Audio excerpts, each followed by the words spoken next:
The following program is a collection of stooges talking about happenings in the sports world. It is meant to be comedic informative. The opinions expressed on this show do not necessarily reflect the beliefs of their peers, their boss, or ESPN. There may be some cuss words because that's how humans in the real world talk. If you are young, please seek permission before watching any further. Hey. Why? Let's go! This show stinks, and the fact that you listen, we are very, very thankful for. McAfee on the line with a gorgeous assist. The all-time leading tackler for the Green Bay Packers. You ping! Stop! Damn it! Your friend tell a friend something nice could change their life.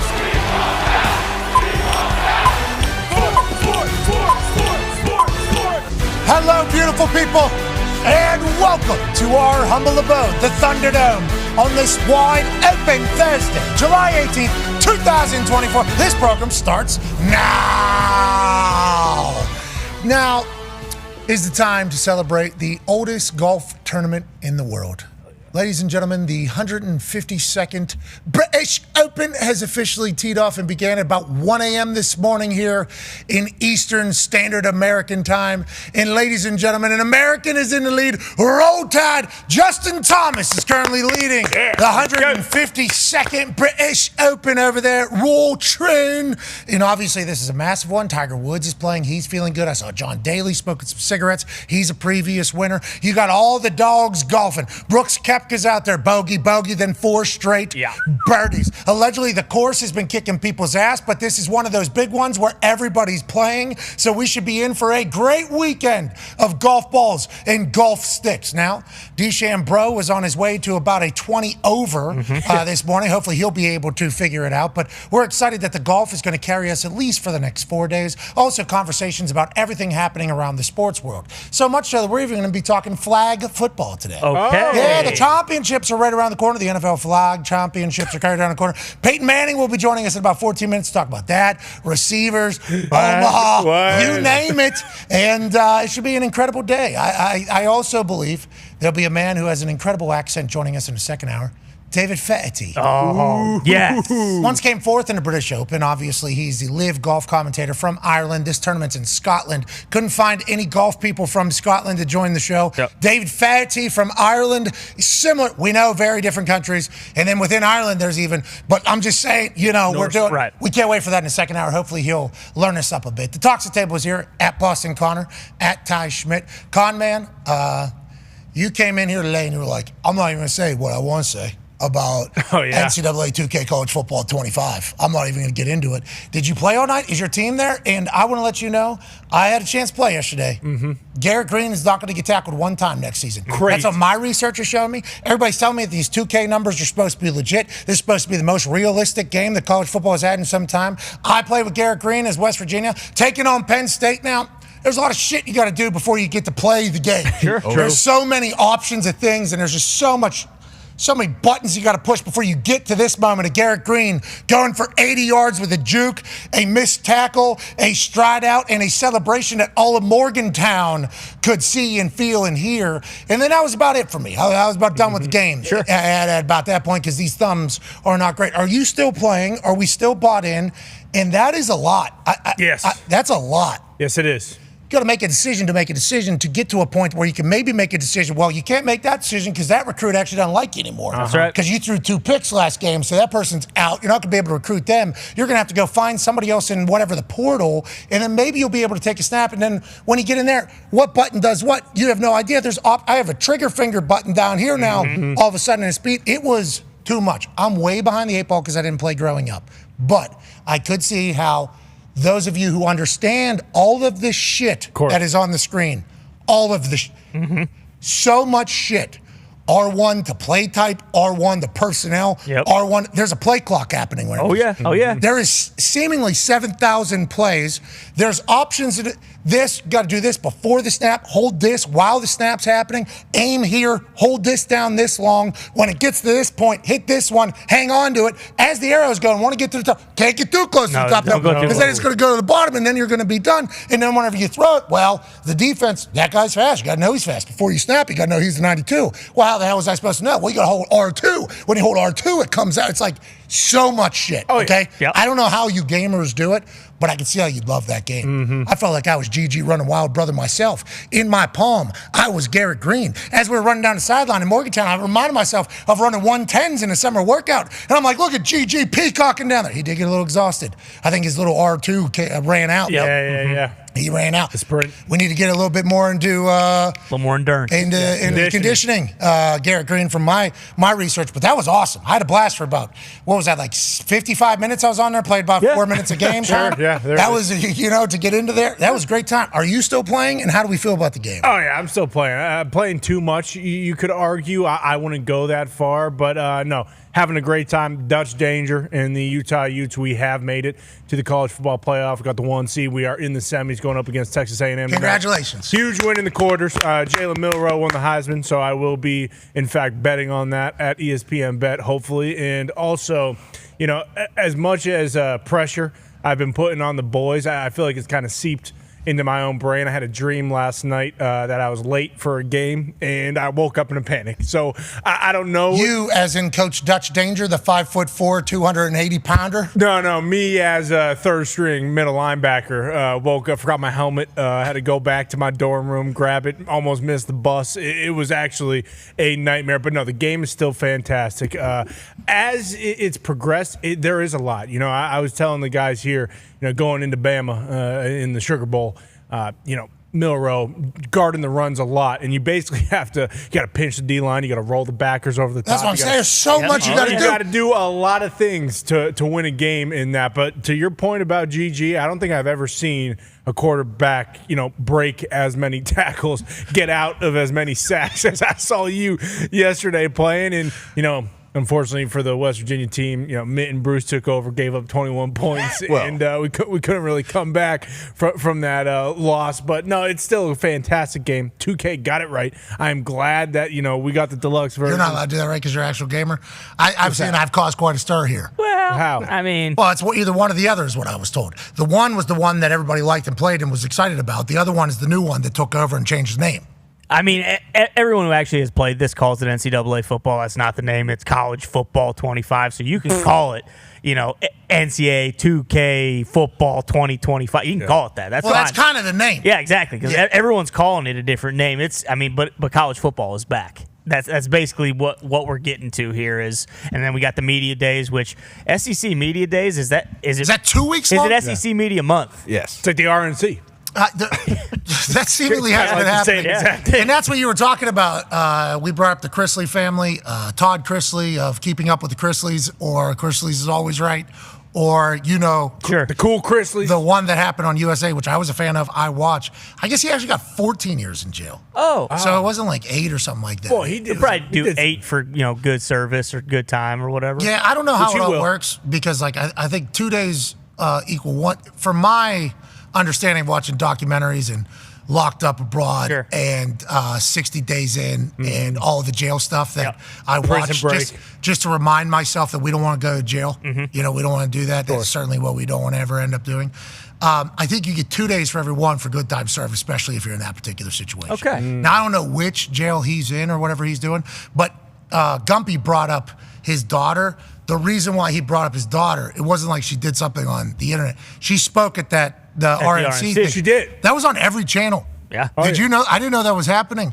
It was just promo after promo after promo after story, very, very serious. I had never watched one of those. No. I did not know what that was because I think Dana is obviously going to be putting on a show today out there, but they got... Not just Dana. Yeah. The Hulkster speaking tonight. That's what I'm saying. So what is this? I did not know this thing existed. It's just like, so I assume the other political party will be doing the same thing at some point. But it was like every channel was broadcasting this thing. And it was just like promo after promo after promo. And it was like, damn, I didn't know this was how this worked in this entire thing. So the Democratic side will have another one of those. Yeah. Dana White and Hulk Hogan are today. And I believe Kid Rock is wrapping things up tomorrow. What about 50? I heard 50 Cent was making an appearance at this thing. What a wild scene that was. But anyways, Chris Lee's daughter talked to her. That's why Dumpy wanted to Sure. see. Okay. It's Radio Row. Yep. It's Radio Row Super Bowl for like the politics world. That's how I view it. For one side of the politics. Yeah, and then exactly. Like they both get one, which is kind of cool. Like, I'm just as pumped for the other one as I was for this one. Yeah, it's cool they show who they putting out there. Like the Democratic side, we've seen a lot of people that I know that are publicly Democratic. It's like if they put this variety show together, and this speaker show together, that thing could really. We could be looking at some really strong entertainment. Oh yeah. I didn't know this exists. Like good for downtown. Hey. Hold on. Breaking news. Man sitting in for one half of the Hammer. Dahn. Cowboys. Tone Diggs is Bruce Brown, who is I don't even know what you call yourself on Hammer Down. What you are is incredibly hot on MLS betting, I guess, alongside Bubba Gumpino. But we officially have an NFL quarterback, helmet on person, walking onto a football field with team for training camp. CJ Stroud, Houston Texans, on field practicing. We are officially on the road to the Lombardi. Here we go.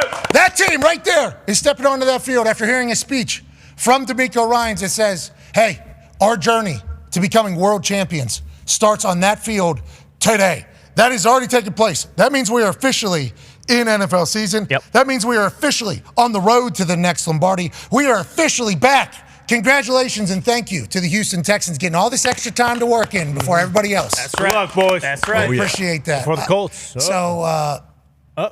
be talking to Peyton Manning in a matter of moments. We'll see how he feels about that whole situation. I wonder Not too. good signs. You see all the storm clouds kind of gathering there. It looked a little ominous for the first day. Yeah, but it probably keeps it cool, because down in Houston, real hot. Kind of blessed. But Yeah, real hot. we get a nice big storm, and then afterwards, the humidity down there. Yeah, but I think that's just like standard operating procedure. Yeah, you're right. Because here in Indiana, it gets hot and humid. And then, if there was an overcast day for practice, boys were pumped. Yeah. Everybody was pumped. Like, hey, you see that? It's only going to be 84 today. And it's going to be kind of not the sun just going. One of those days, I don't know how they do it. And I think that's why the Saints started going up to West Virginia. And these teams started traveling. And you got a lot of teams practicing together. And I think it might have started with a couple teams doing it. Now, everybody is seemingly doing it. Except everybody but two, yeah. Yeah, it was never like that. It used to be only two teams are doing that. Now it's completely flipped because the coaches and the scouts and the GMs know that they can simulate a preseason game in practice 15 straight times with the exact players that they want it to happen in the exact situation that they want it to happen. So these joint practices, I don't think players necessarily love them. If you're at the bottom of the roster, it's a good spot to be in because now you got two GMs, two scouting departments, two coaches watching you practice. But if you're one of the guys on the team, it's they're going to make us go actual 100% here. Where in preseason games, we get one time down the field, and then we're off. But in practice, it's preseason game on Monday, preseason game on Tuesday, preseason game on Wednesday. Okay, we'll take the day off. Now you got a game on Friday. This is the actual game. Let's put the uniforms on, and all the people that actually worked in practice aren't going to play. It's going to be for the other guys. But it's down in the South, I would assume they would want to be getting out of there as much as possible. Houston's no joke, especially summer. I guess that adds to the weaponry of it all. But the Houston Texans have a lot to prove this year, and they're on the field officially. That's big news for all of us, Ty. Yeah, without a doubt. I mean, like you said, we're saying, hey, listen, 7 weeks until the NFL's back. As of today. Oh, yeah, official. When you frame it like that, it's okay, wow, it really is right around the corner. It really doesn't feel like the Super Bowl was that far away, but we are smack dab in the middle of it. Now, granted, it is still about 2 months away, but anytime you start seeing this kind of stuff, it's real now. Again, we always talk about it. We get excited right now, and then it's kind of you have to still waft through all the bullshit. The preseason isn't going to be as exciting to us when we're watching it as it is right now. The thought of having games, but being able to see your favorite team back out there and some of the new guys suiting up and everything, it's very exciting. We always talk about it. Everyone feels like they can win the Super Bowl right now. I'll tell you what. Yeah, every fan base, except for maybe the Patriots fans. I don't know about that. Giants. And the Giants after watching. I feel pretty good right now. Okay. I love that. I love where you're at. Coach is undefeated. Never lost a football game. Neither has our quarterback. You're right. That's a good point. Hey, 100% right. There's a lot of things. I don't know. You tell me, is that good?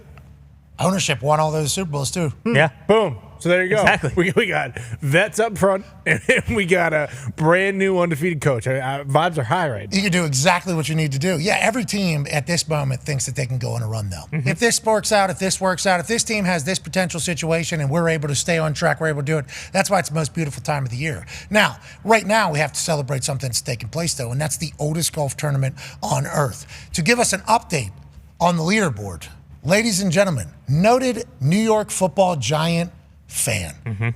Bruce Brown. Bruce, what's going on at the Royal Troon at the 152nd British Open? Justin Thomas is still up top at Roll 3 Tide! under. All right, JT. All right, He has JT. been joined in the lead by Shane Lowry, Irishman, Meat. at 3 under. He's through 8, so he might take maybe a 2-shot lead if he has a nice back 9. Now, this is the links course, right? Where we got very deep bunkers. Yep. We got long. You got to be able to hit it on the grind. Rain. But if you get into the thick stuff, it's You're done. problematic. Yep. And they're saying some players good at this, some players bad at this. I assume Lowry really good at this type of stuff.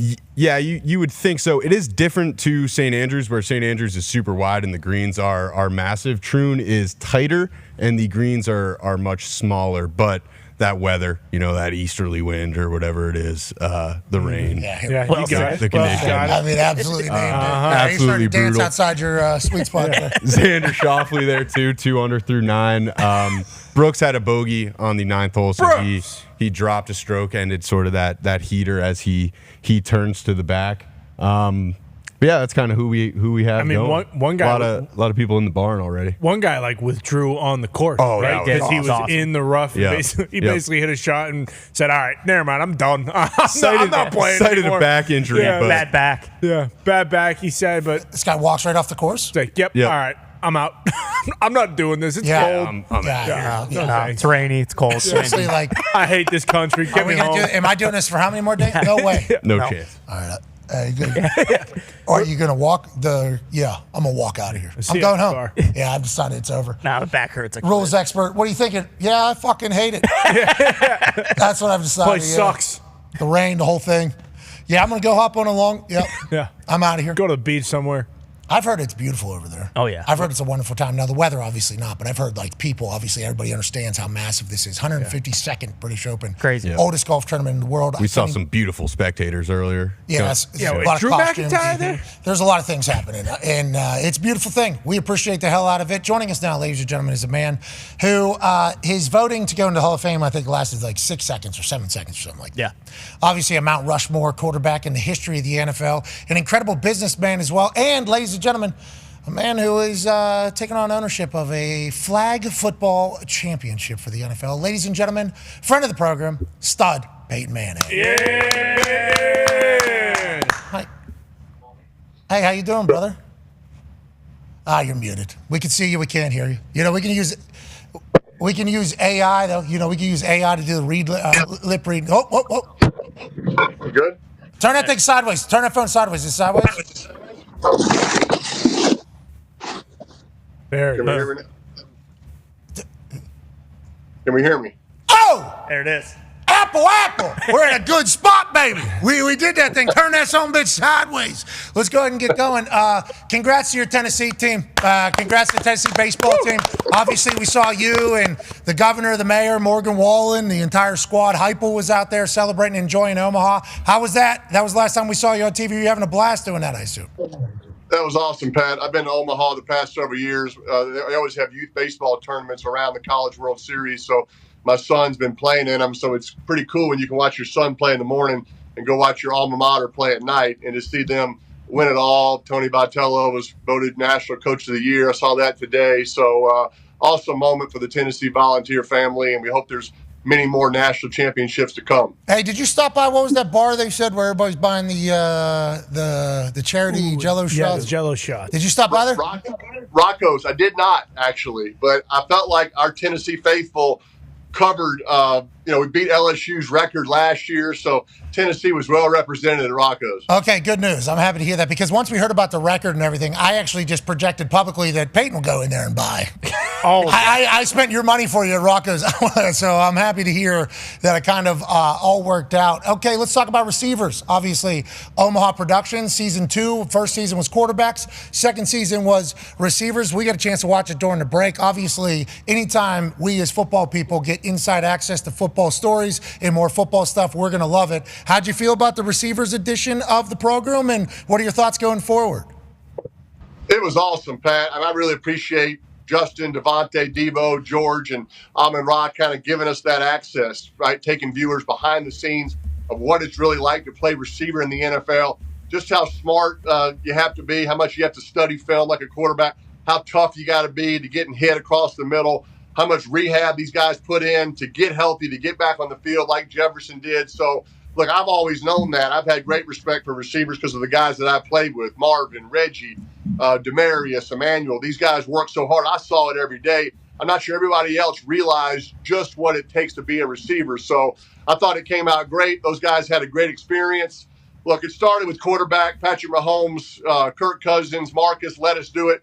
Patrick goes to the Super Bowl, wins the MVP. I think that kind of ended the idea that these follow documentaries were distractions, right? It's just not true.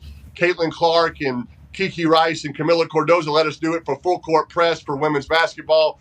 Caitlin and Camila go to the national championship, right? So I think that part's got to be over with.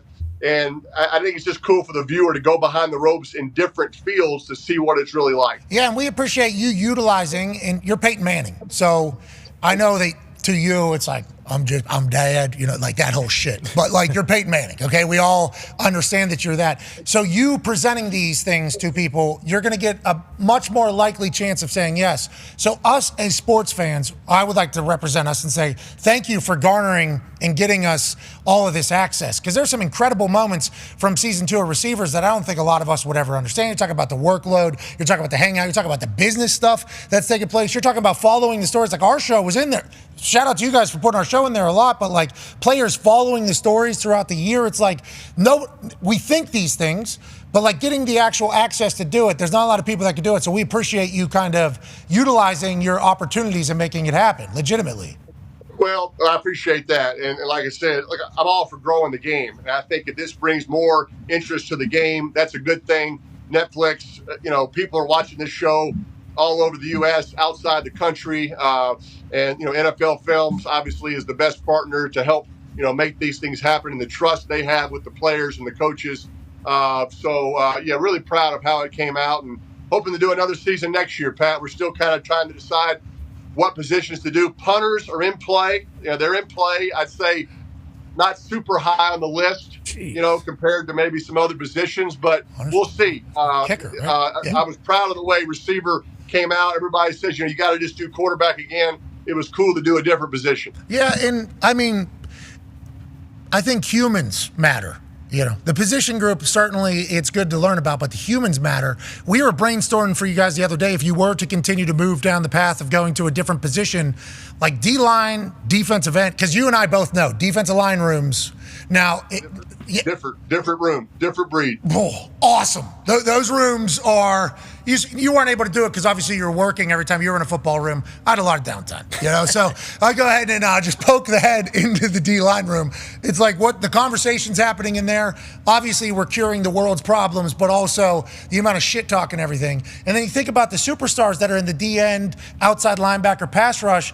That could be a cool thing to kind of learn about. And, I think a lot of humans who are football fans will learn about the chess game that's being played by pass rushers as opposed to just I'm an athlete and get moving. You have a lot of opportunity. You guys are going to do a tremendous job telling the story. We cannot wait to watch. The stats, I believe, on the receivers thing was #1 on Netflix for like 4 days. Oh, yeah. Hey, let's go. That's box office, baby. Big time. That's like box office nowadays. That's a big deal, Peyton. Thank you, pal. Hey, no problem. Especially, we appreciate it because Netflix is getting into live WWE money. What?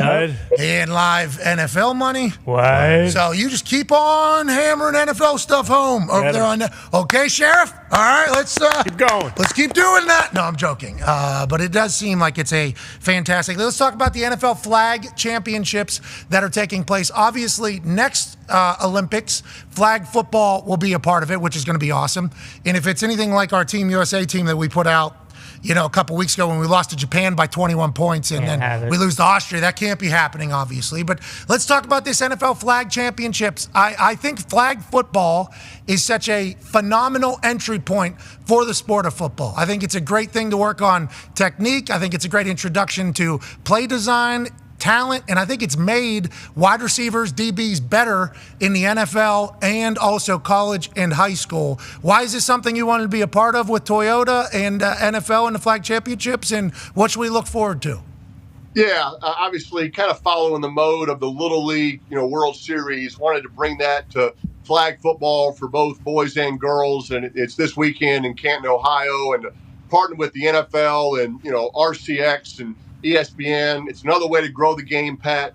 We feel like flag football is a great intro to the game for young boys and girls, and whether they keep playing flag or if they get into high school football, however we get them into the game and get them interested and get them involved, that's the main idea. And so if someone watches the flag football championships this weekend on ESPN that are in Canton, Ohio, by the way, which is a perfect site, home of the Pro Football Hall of Fame, and says, hey, maybe I want to go out for the football team in my community, that'd be the home run goal of it, or the touchdown, if you will. But it's going to be pretty cool for these kids to have a chance to play on national TV, show off their skills, and try to win a championship. Yeah, and you were coaching a flag football team, right? I did, yeah. I coached both my son and daughter early on in flag, and it was kind of their first intro into football. My son's now playing tackle. He's in 8th grade. Eli played flag football, Pat, all the way through 8th grade. His first year of tackle football wasn't until he was a freshman in high school. So however you want to get into the game, I just want you interested as a fan, as a player, and it was just cool for Omaha to be a part of this partnership with the NFL and RCX and ESPN. But it's a great game. It's a great sport. Yeah, that is fantastic to hear, and shout out to your boy putting the helmet on. Hell yeah. What position? We quarterback, obviously. We playing defense? Yeah, no, he's playing quarterback for sure. And, like I said, you mentioned my flag football coaching. I was probably a better coach of our youth flag football team here in Denver than I have been in the Pro Bowl, Pat. Yeah. I'm 0-2 as a Pro Bowl coach to Eli. You mentioned that flag football is coming to the Olympics in L.A. in 2028. You hear about NFL players sort of campaigning to be on that team. Scary to think Lamar Jackson, Tyreek Hill. But I'd like to be a coach on that team. There's no way I'm getting picked. There's no way I'm getting picked now that Eli's beat me twice. No. Different sport. They know it's a different sport. Yeah, they understand. You would, now that you understand it, you're a guy. Your rookie year threw the most picks in the history. Yeah. And then, you learn the game differently. You see it different. You definitely are. Congratulations to coach of the United States flag football team in the 2028 Olympics, Peyton Manning. Yeah, Peyton. Put on the ticker. That's awesome. That's so cool. Got the right one. Kyle Shanahan, Sean McVay might be more qualified. I'd be Offense coordinator. I'd be curious how many NFL teams let their coaches or players miss training camp to go participate in the Olympics, just to add something else to Roger Goodell's plate. Yeah, Raj, you guys like America or not? Yeah, figure it out. That's for the shield. You tell us, Lynch. No, you don't want Kyle Shanahan. Oh, okay. Okay. John Lynch hates America. Common. Okay. We will remember that forever. Talking about the Olympics. What are you're going you're on a boat opening night for the Olympics on that poop river. Don't be falling off that boat, Peyton. Careful. I'm actually not on the boat. I'm with Mike Tirico and Kelly Clarkson. We're kind of in a studio right near the Eiffel Tower watching the athletes come down on the boats, on the Seine. I think it's going to be pretty incredible. Pat, you and I both have been in some cool tunnels before a game, right? I mean, there's kind of that moment before the event. You're right there in the tunnel in an NFL locker room, whatever sport it may be. Look, I know there's no events, that night, but I would argue for these Olympic athletes, being on that boat might be the coolest pre-event tunnel of all time, right? With hundreds of thousands of people on the banks of the Seine. pretty magical moment. And, I talked to Steph Curry the other day. I've talked to different athletes. I mean, they are not missing this opportunity to be on that boat, to be a part of that moment, knowing that the Olympics are here. So I'm excited just to be a witness on it. Yeah, and we're pumped that you're a part of it too, by the way. Yeah. Football guy, being a part of the Olympic ceremony. We appreciate you doing that, and you're going to crush it. With that being said, brilliant move. That's Peyton Manning football. Yeah. Yep. You're putting me on a boat on a poop river? I don't think so. No. I'm going to go in the studio. Where's Kevin? And let's make sure that the United States boat, okay, with all our athletes, stable. Okay, Please. Let's make sure we don't need any topsy-turvy, we got whatever, E. capsize, coli right, no. with the poop in the sand. We need to do that. But that is a cool night. Like watching dreams come true, A lot of those sports, Olympic sports, obviously, that is what you've worked your entire life for. And that ceremony is they do such a good job with that every year, every time. Yeah, it's going to be different in Paris, unlike any other place. And you're exactly right, Pat. I mean, certainly no idea what it's like to be an Olympian, but, I have an appreciation for athletes. Look, when you get beat in a Super Bowl, as disappointing as it is, you always can say, hey, we can come back next year, and you can. The Olympics, it's a 4-year grind to have a chance to try to get back at the trials, right? The trials are as competitive as the Olympics, and the journeys these athletes that are in this year's Olympics have been on are pretty incredible, right? The adversity, the injuries they've had to overcome, the patience of not qualifying for Tokyo and waiting 8 years to finally get to their Olympics in Paris. I have great appreciation and respect for all these Olympic athletes and looking forward to kind of telling those stories. And Peyton, your work ethic was obviously absurd, and so you understand this and know this about these Olympic sports. You think about swim, gymnastics, track, all that shit's like 4 a.m., 5 a.m. Like every day of their high school lives, every day of their life, that is when the time is for all that to happen. So you only really get a chance to win. There's obviously other world championships and everything, but everything is geared towards the Olympics. For it to only be 4 years amount of time, it's like, I can't wait to watch them. I can't wait to see everything you got to be incredibly clutch. Because the amount of pressure is all on one exact moment. Can we talk about some college football with you, Peyton?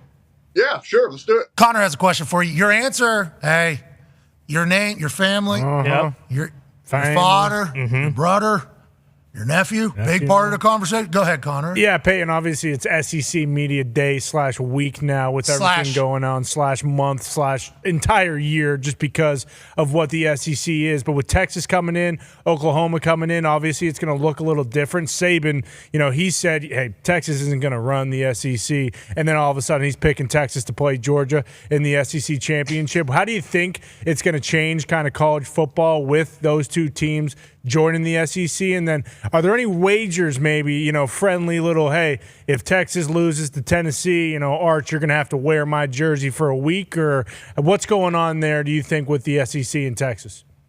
No wagers there. Eli and I always usually have some kind of something on the Tennessee-Ole Miss game. I had to wear an Ole Miss jersey on our Monday night show a couple years ago. That was hard pill to swallow, losing to Eli. But look, I think it's going to be awesome for the Southeastern Conference. I'm going to the Tennessee-Oklahoma game in Norman this year. I think it's Oklahoma's first Southeastern Conference game. They're playing my Tennessee Vols in Norman, not too far from Denver. So I think there are going to be some immediate rivalries created with Texas and Georgia, Texas, Alabama, right? Oklahoma, Tennessee. It's not going to take long to create these rivalries. Obviously, A&M, Texas, bringing that back, that's awesome, right? Bringing Texas, Arkansas back, I think that's awesome. So both those teams are going to fit right into the conference. It made an incredibly difficult conference even harder. So, look, my allegiances are always to the Tennessee Vols. You see my Smoky T-shirt I have on right there. Mm-hmm. Look, I'm pulling hard,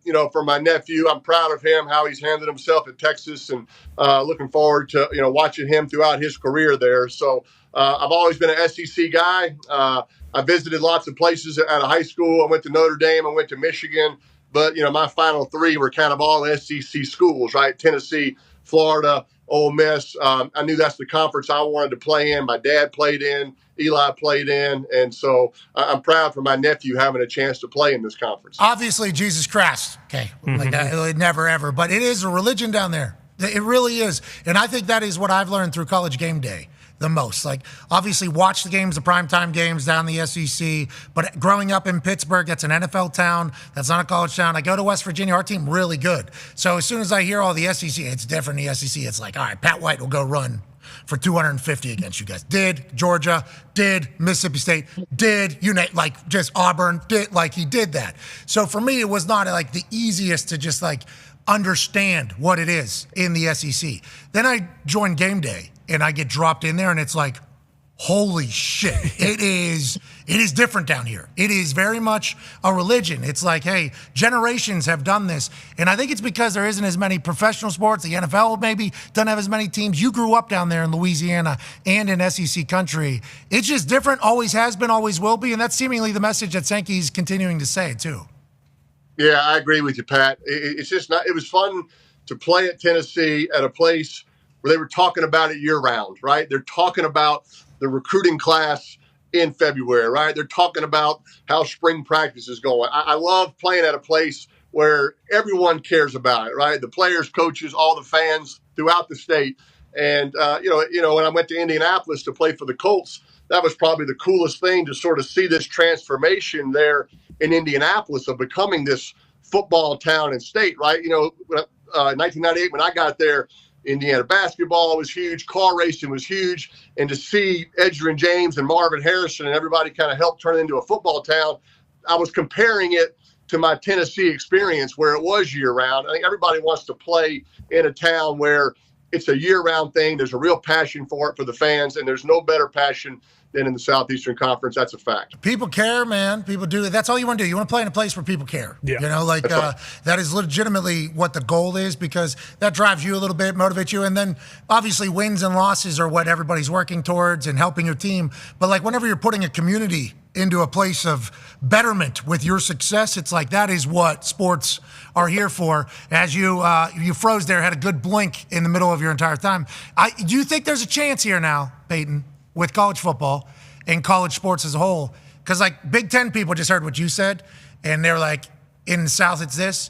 Big Ten, there's some schools in Big Ten, not every school in the Big Ten are like, oh, shut up. Okay, like we're tired of it. But that is really like the story. That's becoming the story almost in this entire thing is like Big Ten SEC conversation. And I assume that there's a lot of pride coming from the people of the SEC because the way you hear Sankey talk about it, I just assume he is representing every human in the Southeast. Do you see that being the future? And how are you worried about it? Because you just talked about how there's going to be new rivalries created with Texas. It's like that is certainly an upside that is going to come from these changes that's not really being talked about. Are you worried about it as somebody who loves college ball?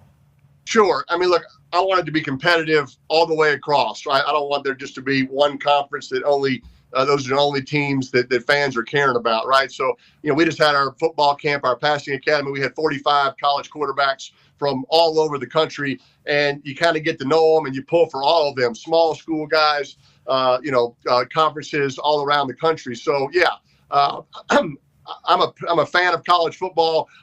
College football should be different than the NFL. There's something unique about college football. The bands, fans traveling on the road, right? Those are unique things about college football. I don't want to lose that. And I don't want, colleges in different conferences in different parts of the country not to feel that passion and not to feel like, it's important, right? So hopefully some way we can figure out where every team, feels that importance and feels relevant and, there's a place for everybody. I think everybody's echoing the same sentiment that has a brain. Like what you just said there is right on par with basically like Saban saying the same thing, like all the big Herb Street saying the same, like all the big names in college football are all saying the same thing. Hopefully we'll be able to figure it out, even though there's a lot to do. Let's pivot to the NFL because you talked about Indianapolis becoming a football town and a football community around the winningest decade in NFL history that you and the boys were a part of that obviously has this Lucas Oil Stadium thing down here.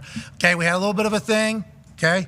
Hey, Colts fans are back, Peyton. Colts fans are back, all right? Gardner Minshew almost won the AFC South. Gardner Minshew made it to the Pro Bowl. Now we get Anthony Richardson back. We have Shane Steichen. Jonathan Taylor, we got no contract disputes going on. He's all in. We got Pittman paid. The defense is back. We're going to do this. It's all the way back in Indianapolis. Then there's this team in Houston. Like this team in Houston was supposed to be crap. They were supposed to be crap. They were supposed to be trash. They were supposed to be a dumpster fire forever. Then D'Amico Ryans comes in. C.J. Stroud, this kid has the greatest rookie quarterback season in the history. Should I be excited about what the Colts are doing, or are we now living in the Houston Texans world in the AFC South, do you think, Peyton? You make a great point, Pat. I mean, for years, like, you always wanted to be the bully in the conference, right? That was kind of our theme, right? Let's win the division. You win the division, you have a chance to get in the playoffs, right? That was the Patriots' motto. That was our motto all those years, and you felt like we could. Now, the AFC South, look, it's quarterback heaven, right? I mean, Levis, I'm a big fan of him. Big fan of Trevor Lawrence. He'll bounce back. Anthony Richardson, we got to keep him healthy, right? When he's healthy, look out. But I think the bully in the conference is C.J. Stroud over there in Houston, right? He had an incredible first year. Like, I think about my rookie year, Pat. Like, I kind of say it's so hard as a rookie, all these interceptions. C.J. Stroud says it's not that hard. He went out and dominated as a rookie. So I think you're right. I think that division kind of goes through Houston. And obviously, D'Amico, look, they have a target on their backs, right? Everybody knows who they are. They're not sneaking up on anybody, but they're going to answer that challenge. But it's a great division. But, like, I'm a big fan of Stroud. I got to know him. I coached him at the Pro Bowl this year, Pat. Humble guy, hard worker, super talented, just nice to, my son, nice to all the fans there. I didn't get to know him. He didn't come to our football camp, Pat. He had a team commitment that he honored, and I kind of felt bad. He kind of got criticized for not coming to the camp. NFL people kind of said, hey, you were supposed to go, you didn't go, and I kind of missed that. I probably could have come out and clarified that, hey, he never committed to come. It was all good. So I actually apologized to him recently about kind of the criticism he had to face from NFL teams in his combine interviews. That was ridiculous, but big fan of him. So, yeah, look, I'm all on the Colts bandwagon, but we got to do something about these other teams in the AFC South. Amen. Amen. We certainly do. And that Houston city is the one that we really got to worry. They brought in Stephon Diggs. They bring in Joe Mixon. Yep. Caserio seems to have a massive Italian brain. Mm-hmm. I mean, it is down in Houston. It wasn't supposed to be like this, but we got massive respect for what they got going on. And that Manning passing academy, I remember that being a conversation piece because what they were trying to do to C.J. Stroud in that draft process was absurd. They brought out some test score. This guy, dumbest guy ever. C.J. Stroud guy. And then the Manning Passing Academy became a part of the storyline, and it just was one thing after another. Now, I would assume that C.J. Stroud was appreciative of you saying, like, hey, sorry that even became a thing, because it did. Obviously, you didn't mean for that or know potentially that it was taking place, but, like, why does that happen, you think? And whenever you see him play the way he plays, why do you think he is as good as he is? Is it in between years, which is exactly what they were saying he was not in the draft cycle? Is it his accuracy? What do you think it is exactly about him that makes him be the guy? Because they're expecting him just now. It's like when Patrick Mahomes is in, like, year 4, and they're like, is he Tom Brady or not? CJ in his second year now, they're like, hey, win a Super Bowl, dude. Future. Like, that's crazy that it happens that quick for this guy. Why is it for him, you think? Well, and there's a lot of reasons, and I can relate. And I told him this, during those combine times, Pat. I think NFL teams are just looking to kind of pick at you, right? To kind of see. I remember when I was going through the combine, the early buzz was I didn't have any upside. I'm like, I'm 22 years old. Surely there's some upside in here somewhere. Surely I haven't maxed out at 22, right? My neck hasn't even grown yet. There's a lot of room to expand there. The forehead can get bigger. So look. Part of it, right? And it did. And it did. That was a good call. You always notice. Red 18. They're going to pick at you, right? I think they're going to see how you respond to it. And I think if CJ probably used some of those criticisms to drive him to play even better, hey, Houston's luckier for it. But look, he's got a presence about him. I mean, just kind of watching him down there at the Pro Bowl. Look, the Pro Bowl is a fun deal. Tua was our starter. Gardner went in. And then I kind of said, hey, CJ, are you good with the whole second half? And he's like, I'm good. I want to be in there. It's a flag game, but you still see a competitive guy that wants to win, that wants the ball in his hands in the fourth quarter. That's in a flag game. Just know what it's like in real football. So, somebody asked me about Mahomes the other day, what made him so special. That calm and coolness in the fourth quarter. I think Stroud has that. Look, I'm not making this comparison right away, but there's just something about being calm and cool in those heated moments that serves quarterbacks well. Nobody was better than Tom Brady when it came to that. But I think Stroud has some of those characteristics, and I'm a big fan of D'Amico too. Right? He coaches hard. I played against D'Amico. He was a coach on the field. That's a pretty good combination there when you got D'Amico and Stroud. Kind of a two-man monster there. Yeah, they've been very good to us. We've talked to D'Amico, we've talked to Caserio, and then Stroud actually came and saw us whenever we were down in Houston for the national championship game. And it's like everything he does is like what you want, just like the same shit for you. Like everything you did was like what you want your teammate to do. He had one of his teammates' fashion lines on when he came on the show. It was like, oh, what's the hoodie you're wearing? Oh, it's like our left guard's brother's company. Like he's putting over like his company, and then like he's not taking any compliments. He's like sending it other places, wants to get back to work. Like you're saying he talked to everybody, dapped up like every camera person. Like cool though. Wasn't like a full song and dance. It was just like a move. It's like everything he does is perfect, which is why it sucks that he's at the fucking Houston Texans. Okay, that is not how it's supposed to go. But Anthony Richardson is going to be a guy. Last question from us, and we can't thank you enough for all your time you have given us today about the NFL, because it's kind of in your world, all things in your world. Go ahead, Ty. Yeah, Peyton. Obviously, you have everything going on with the receiver. I don't know if you've seen the clips that have come out of the new Hard Knocks that's basically gone beyond the curtain with the Giants front office.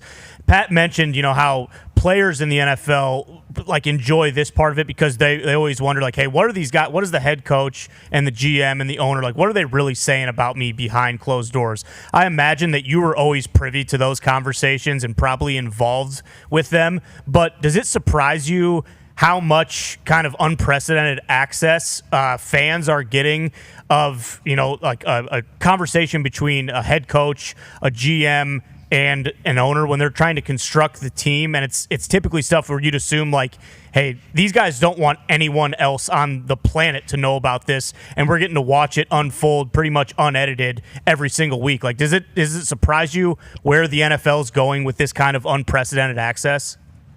No, look, it's a great point. And I think you got to give major props to the Giants, right?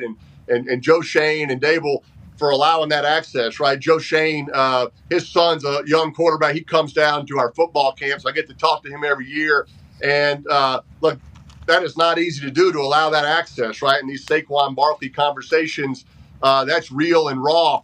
The truth is I was not privy to those conversations. I always believed in the chain of command, right? That, look, I was the quarterback of the team, but I had no business being in on any type of conversations on contracts between other players. And it's funny, I actually didn't want to know from my agent, Tom Condon, what the Colts were saying about me in the negotiations, right? Oh, because, look, that's a smart play. That's a smart play, because I found out and I held grudges forever.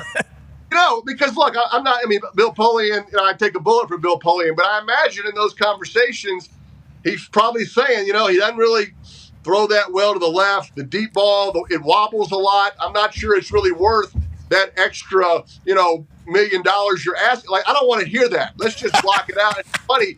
As soon as you sign the contract, I held out for 2 days, Pat, in my rookie contract, and Tom Condon's kind of sharing some of these things. I'm like, I don't really want to hear that.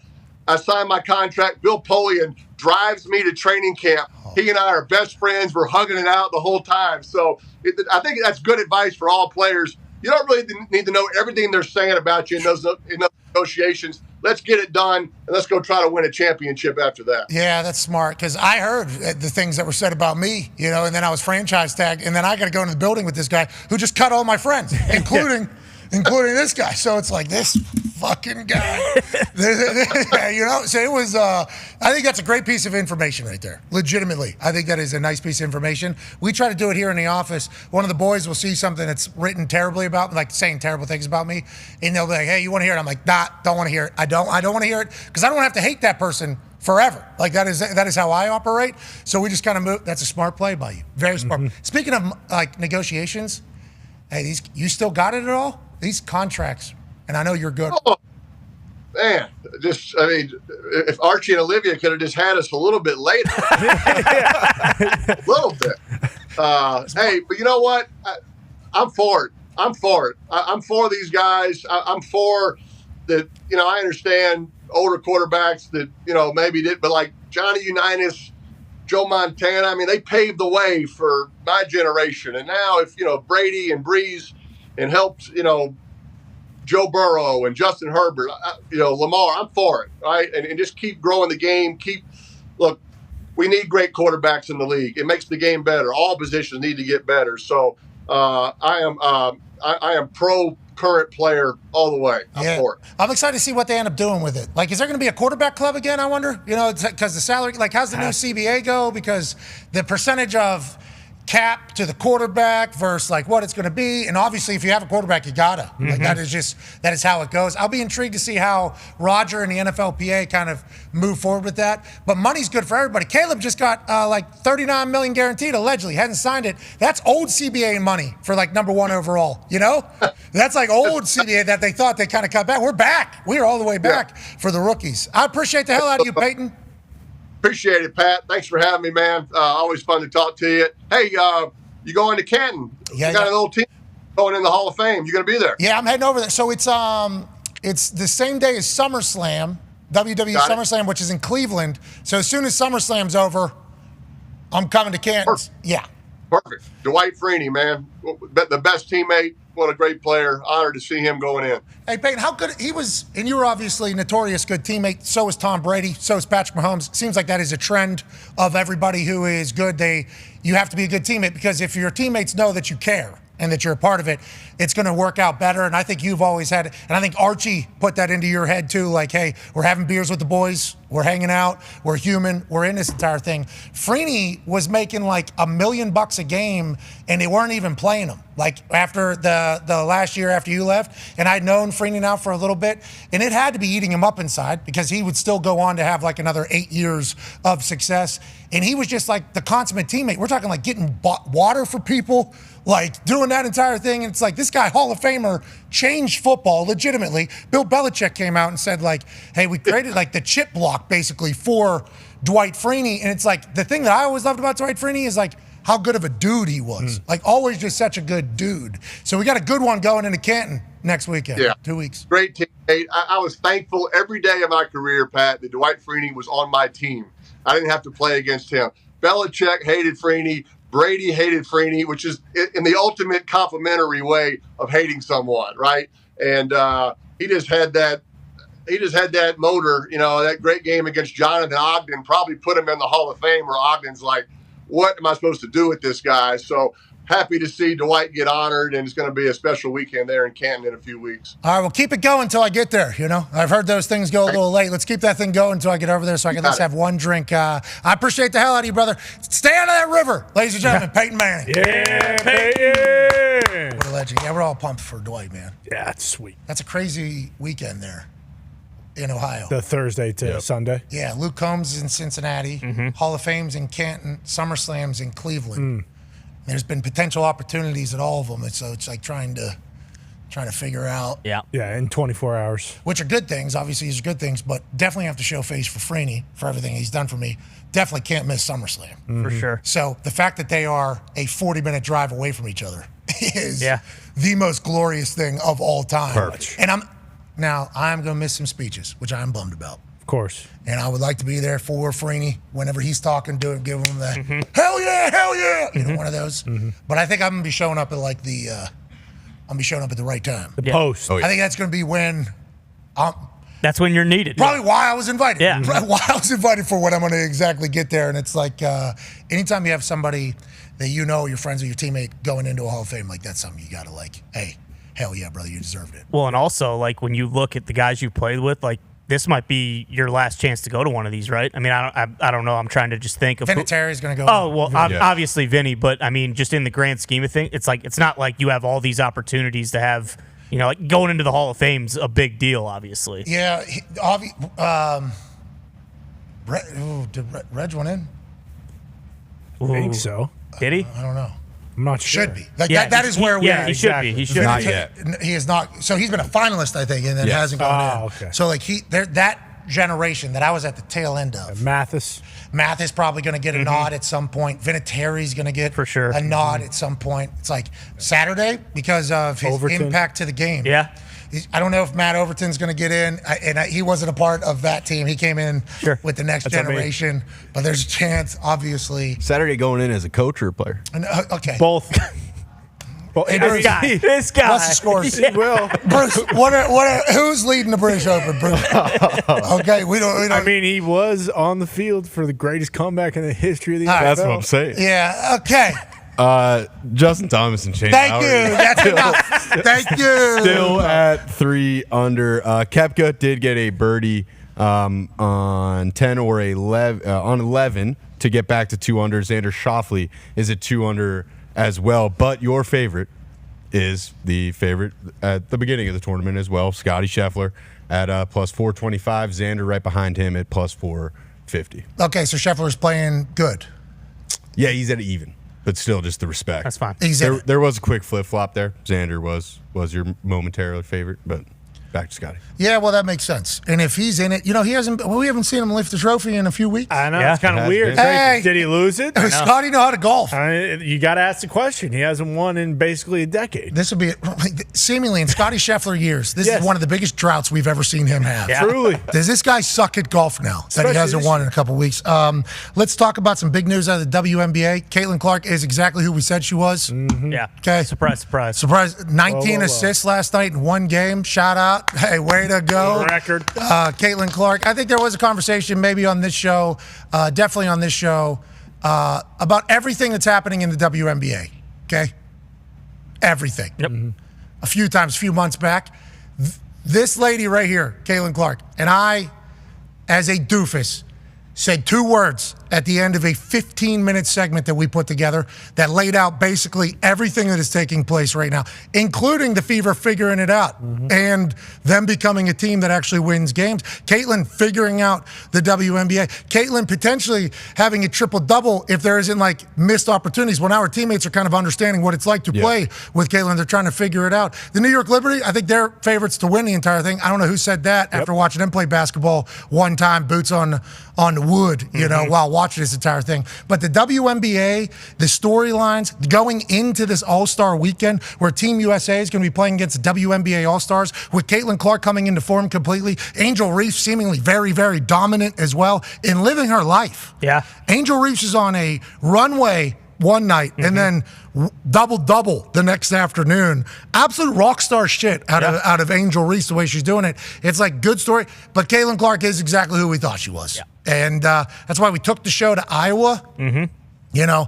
During the men's college basketball tournament first day to celebrate the women's college basketball tournament, because what she was doing at Iowa was just absurd. The amount of intrigue and interest that she's brought to a sport is insane. It's only growing and continuing, and she's figured it out. But I did say 2 words one time in a complimentary fashion. It was not. I learned that very quickly and loudly and abruptly, but my intent was a compliment. It's she's a real deal. And she's only getting better, I think. And this is the new world for women's college or for women's basketball, and it's a good thing for sports, especially in this time of the year. Yeah, without a doubt. I mean, it's not surprising, because we have been talking about this for quite some time, and then whatever happened.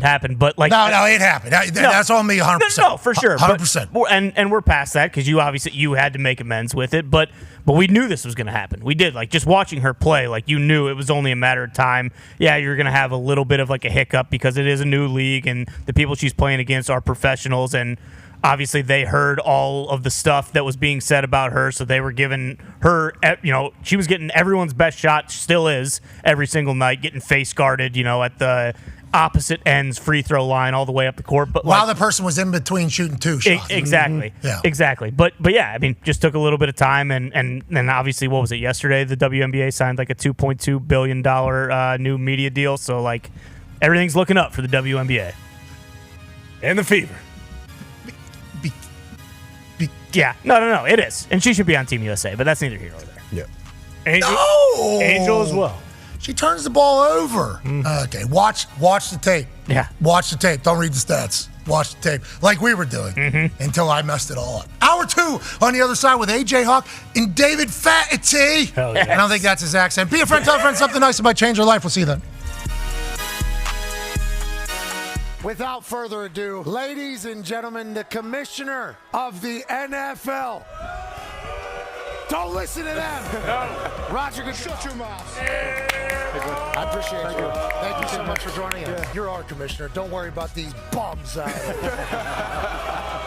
From us to you, we'd like to give you a gift that we know you're a big fan of. Ladies and gentlemen, some peanut M&Ms for our commission. Is this just while we're on set? Yep. You can take these with you. You can take them home. I might just say, I got a gift for you. What? Oh. You ready? Yeah, I like that. With the 222nd pick in the 2009 NFL Draft. Oh, yeah. The Indianapolis Colts select Pat McAfee. Hunter, West Virginia. Hell yeah! Come on there, baby. Good pick! Good pick! I'll pick him up. Thank you, Raj. I'm not going to pick you up because you got that That's back. all right. Yeah. I got it.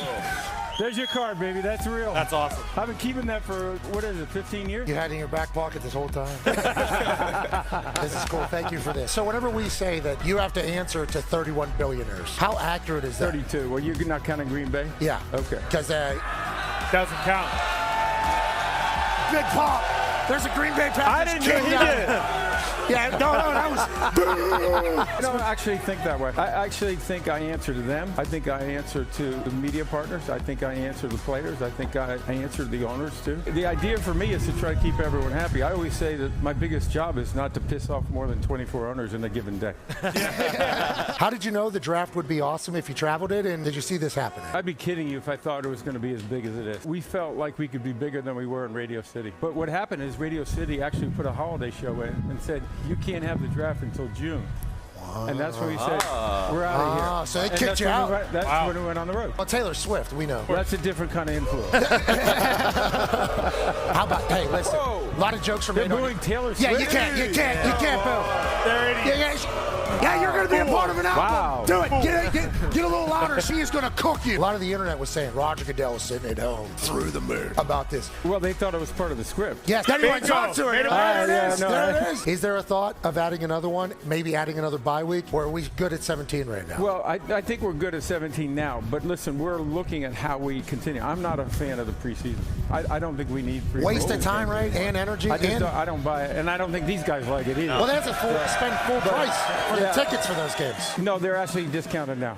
So Thank you for doing that. I'd rather replace a preseason game with a regular season any day. That's just picking quality, right? If we got to 18-2, that's not an unreasonable thing. The other thing it does, which I thought you were going to, is that ends up on President's Day weekend, which is a 3-day weekend, which makes a Sunday night, and then you have Monday off. So that's Wow. Now we're cooking. See, now we're cooking. Did you talk to the president about The following program is a collection of stooges talking about happenings in the sports world. It is meant to be comedic informative.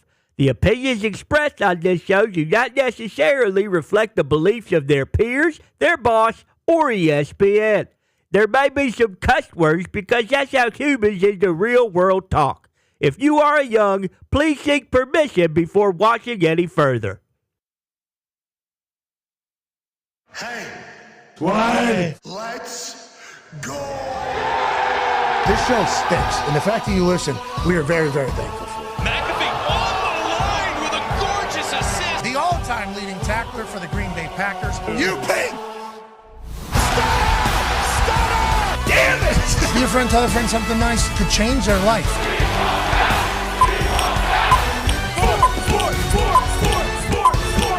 Hello, beautiful people, and welcome back to our humble abode, the Thunderdome, on this wide-open Thursday, July 18, 2024.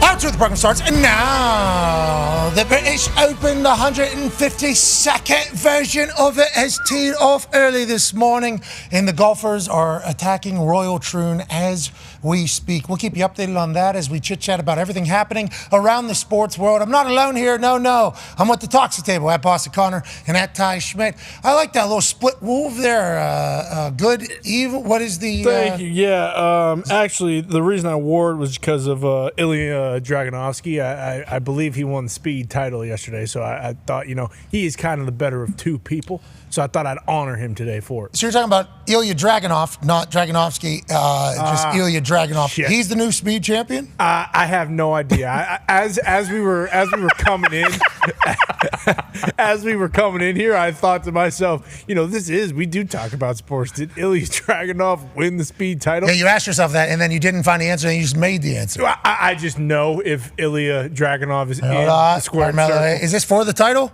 Yeah. Well, does he have enough time left? I think it's for the title. No, it's gonna be a stalemate. It's gonna be a draw. It's a 3-minute match. No, he doesn't draw. It's WWE speed. Yeah, you can't count to 3 there if it gets past it. Yeah, unless he taps out, it's over. That's over. Man. Yeah, No. See, that's the thing. Time. That's Saved by the official bell. Jason Ayers, too. Yep. He is going to make sure this thing is By the fair book. and square, which I appreciate. But you only got 3 minutes, he said. You didn't do it. Yeah, I don't care what language you speak, German, Russian, or English. 3 minutes is 3 minutes. So they both lose or they both win, depending upon how you want to look at it. That's So what bullshit. you just said was a complete lie. That's part of the problem with this particular program. We're going to try to get better as we move forward. We're sitting in for one half of the Hammer. Dahn. Cowboys, Tone Diggs is Bruce Brown. Bruce, how's the British Open going, and who do we need to pay attention to? It's going great. That's great work. Joining us now in an attic in Ohio is a man who's a college football national champion, a Super Bowl champion, a Ryder Cup winner, former president of Ohio. Ladies and gentlemen, AJ Hall. Yeah, Hawker. What's up? Hey, I've been loving Bruce's updates, and I love Bruce actually getting very confident, actually throwing some shots at Jeff Saturday for some reason. Jeff didn't deserve that, but Bruce, I appreciate your confidence. Bruce has been getting buried here the last couple of days, and, welcome to the Buzzsaw, welcome to the Thunderdome, Bruce, but he is a fantastic personality in this office. Oh, yeah. I mean, it is a true glue in some senses. Mm-hmm. Now, normally it is, you know the game Battleship, where you're like sitting on one side and you're just throwing shots, the other side just blind? I love that game.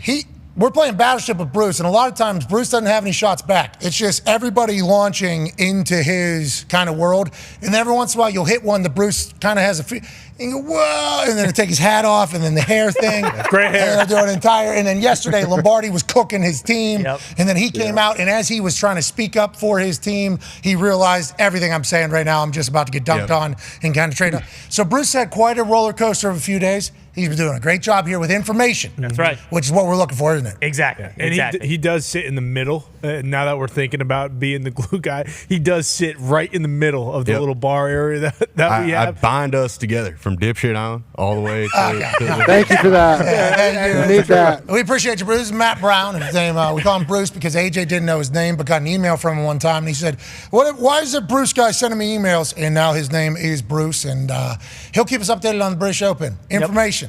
Not punditry. Yeah, who's winning? Information. Yeah, a couple opinions, maybe a couple hot takes, maybe. We just keep with the information. We just keep it moving. AJ, I don't know if you saw or not. We had Peyton on in the first hour. Right? Did you get a chance to hear anything he had to say? He was talking about the SEC. He was talking about the Big Ten. Talking about college football. He was talking about everything in there, AJ. Yeah, it's awesome. Peyton's the man. I love hearing him speak on anything, but with, like, the SEC Big Ten situation, what do they do? What happens? Like, what can it possibly? It looks like it's all funneling down to that. Yeah, well, Sankey feels like he's saying we're not adding, and that's what he's saying now. Now will there be a differing of opinion whenever you find out what schools are available or what other conferences kind of dissipate? And the only reason why we think there's a chance for another conference to dissipate is because the Pac-12 literally just did that in front of our eyes with live football and live sports being the only thing that moves the needle.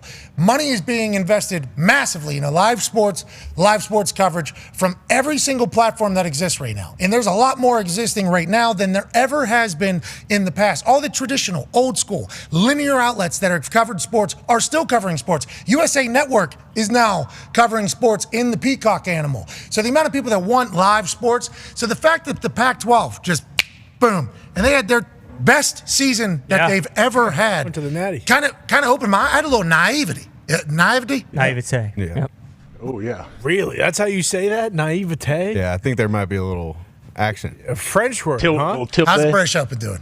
Great. Xander's going your leaders 3-0. Okay, thank you. All right. Thank you, Boom. Bruce. I appreciate Battle it. Phil and Tiger. Phil's winning. He's 2 over. Tiger's 6 over. No! Come on. He had a birdie. I saw him make a long putt. Yeah, he unfortunately doubled 11. Great intro for him, though. They hit it. I didn't see it. What happened? Oh, you did? I thought you were the one that told me what they were saying. No, I didn't see it. I thought. Oh, you're talking about the commentators? Yeah, the commentators. Feature group coverage. Oh. Yeah, did you hear that, AJ? I mean, that's a bit reckless. Yeah, what they were saying was wild. I think they probably thought nobody was watching. Just kind of that's one of those New York Giants hard knock situations. There's nobody paying attention. Nobody's going to hear this. We're just going to do our thing. We've been a part of it. Let's not hold it against them too much. They probably didn't mean any ill intent. They were just talking about probably how smooth he looked. But nonetheless, the naivete of my belief of football's good. Football's good. Football's good. And then for them just to boom, vanish, and then now start the entire, wait a minute, we can start moving and placing, and then with the NIL and where's the NCAA, it's like, I have no idea what the future looks like, but it does feel like there's going to be a north-south situation happening, And if you start looking at other leagues, there is east, west, north, south. Normally, that is kind of how it's separated. So if college football ended up being a north-south situation with maybe a west, and that ended up being what it was, I think that would make sense. I could see it happening. What it is right now, I could see it remaining. And then having one big entity, I could see happening. I don't think any of us have a clue what 5 years looks like from now in college football at all. No, at least for right now. Go ahead, AJ. Sorry. No, I'm sorry. I think it's a good thing about bringing them together is that we get to see the studs play the studs much more often if you do that, if you have only a couple conferences or whatever. So it's great for fans. We get to see the big-time games that you truly want to see. The thing that sucks, though, is Washington State. This sucks for them. Yeah, tough. They sign Allegiant, and we had our thing, where Lee Corso cracks a great joke. It was a pretty good joke. And it's not his fault that is the situation, but he was just trying to make a joke. They took it very personally. Obviously, they start attacking Lee Corso. Lee Corso is my teammate, sits next to me, so I am obviously going to fire back. I mean, that's just how I am wired. I think it's been proven time and time again. I think that has kind of been proven throughout my life if you look at it. So I was defending it, and we get into it. But then getting into it is when I really learned about everything that was taking place. Instead of people just calling me a douchebag piece of shit, there was also people sending actual information, and it's they're the losers of this thing. They're fearing that their football program's going to be gone. They're going to lose football. The Cougs are a massive piece of history in college football throughout the years. And it's if we do continue to chip away and just make it big dogs versus big dogs, it's well, then we got to make D2 bigger then. D2 then better start taking the schools that aren't, in the bigger chapter, because those schools are very vital. They have great fan bases. They have great alumni. They have great facilities. They have great, what happens there, and all the other sports then too. Who's doing any of this too, though? Who's the visionary? Who's out there trying to put all this together? So this is why I think it's good that Nick Saban's on game day, okay? Because I think Nick Saban, obviously, he starts his career at Michigan State or whatever, Big Ten. I assume there was another school before that. And he talked about how important the Rose Bowl was to him because of his roots in the Big Ten. And obviously, LSU has success. And Alabama, he becomes God and everything like that. But he loves college ball. He loves college football. Went to the NFL, didn't love it. Didn't have as much success, obviously. Didn't love it. Loves college ball. But with game day, I think whoever is making the decision, I think Saban's going to be wide open. With it, the seemingly the way he's talking in the SEC is hey, this is how this needs to be. This can't happen. This needs to do this. I think we're going to have an opportunity to really hear from somebody who loves the sport.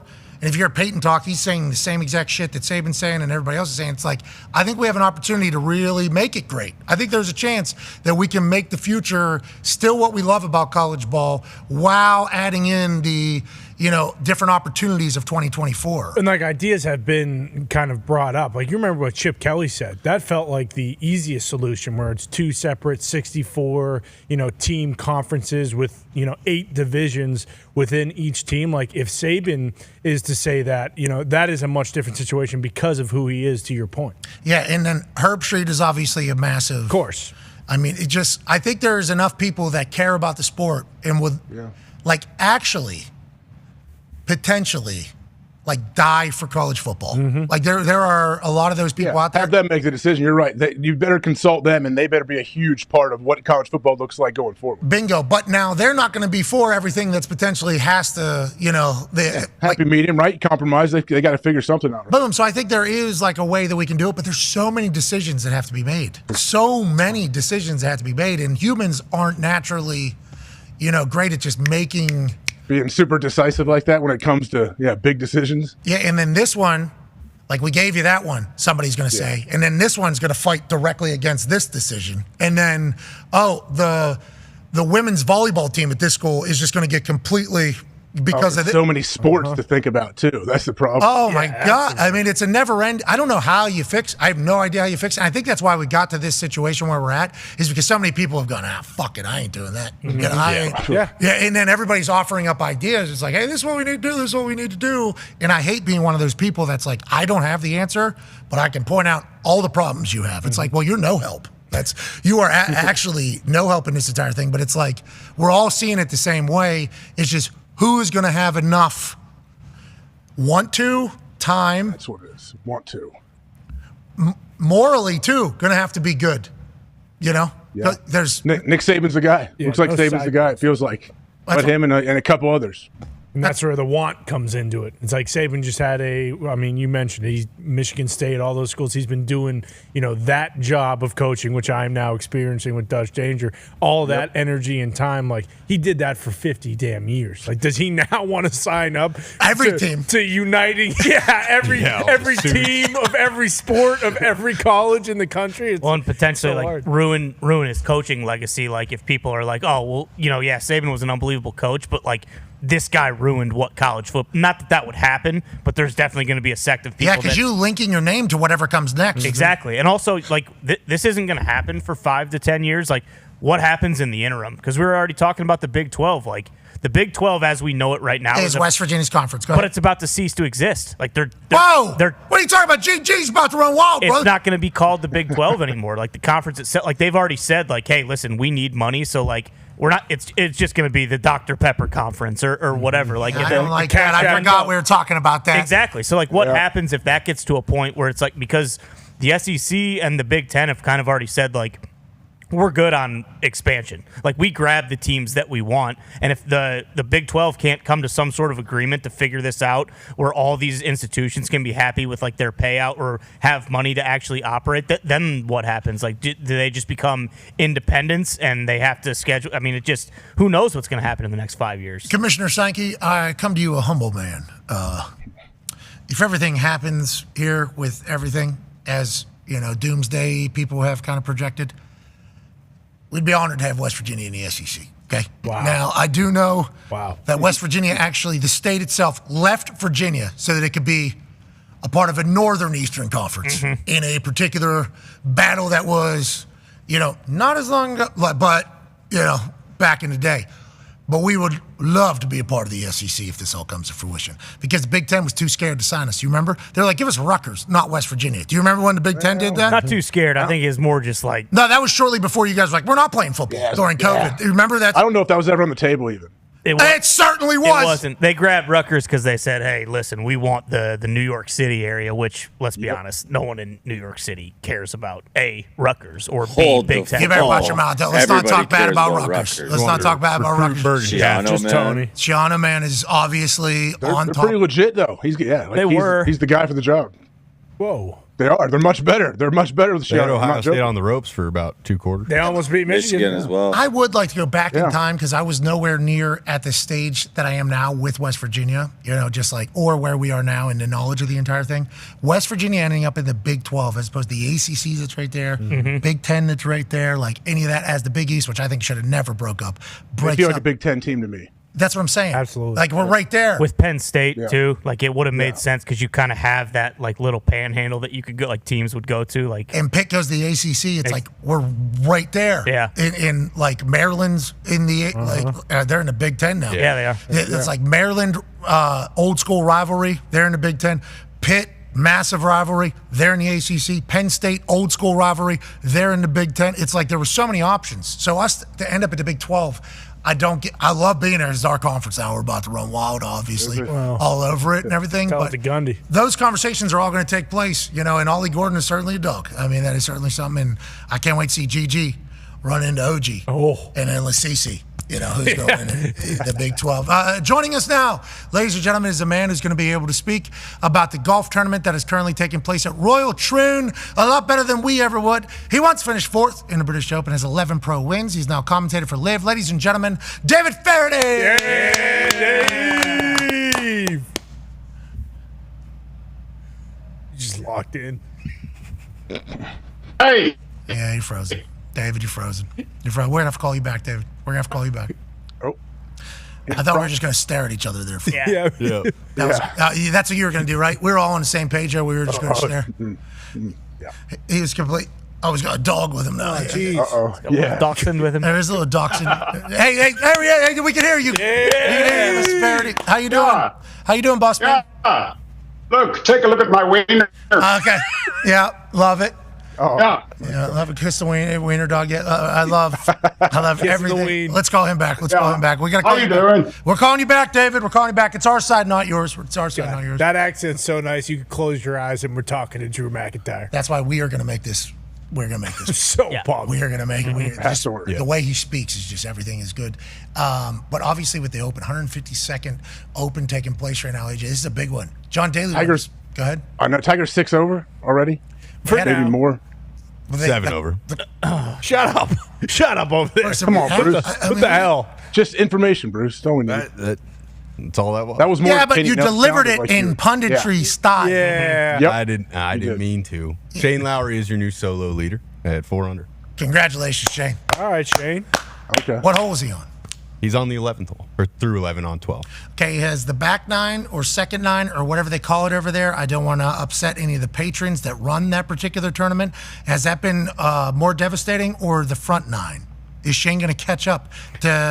Is he going to keep going, or is he going to fall back? It seems like the front 9 was pretty hard, but to be honest with you, Pat, I don't know. There it is. Depends on the wind, right? There it is. That was good. A little punditry early. Yeah, cut wind. And then he said, let me get back to the information here. I am not 100% sure. Yeah, I got no idea. Back 9, front 9, what's harder? Royal Troon, no idea. That's good maturity. Yeah. Thank you.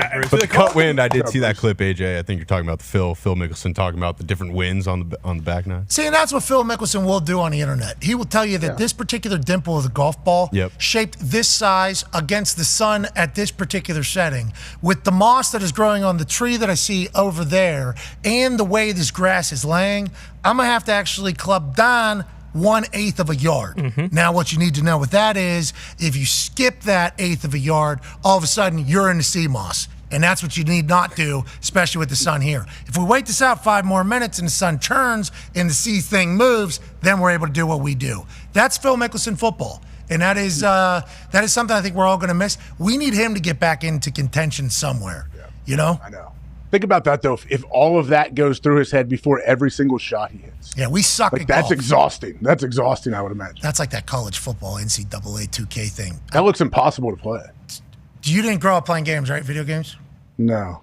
Me neither. So I don't have it. I don't have the natural. And I had some controller that I think was sent to me years ago. I literally brought a box out of my house to this. It had dust all over it because these things have been sent to me, very kind to them. PlayStation. I think I got into Tiger Golf there for a little bit because I was going to become a gamer. That's always the song and dance.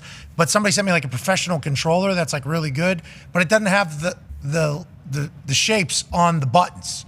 So it's just the 4 buttons. So it's an advanced controller. Yeah. So you're supposed to. You already know the shapes. Yeah, it's next and I don't.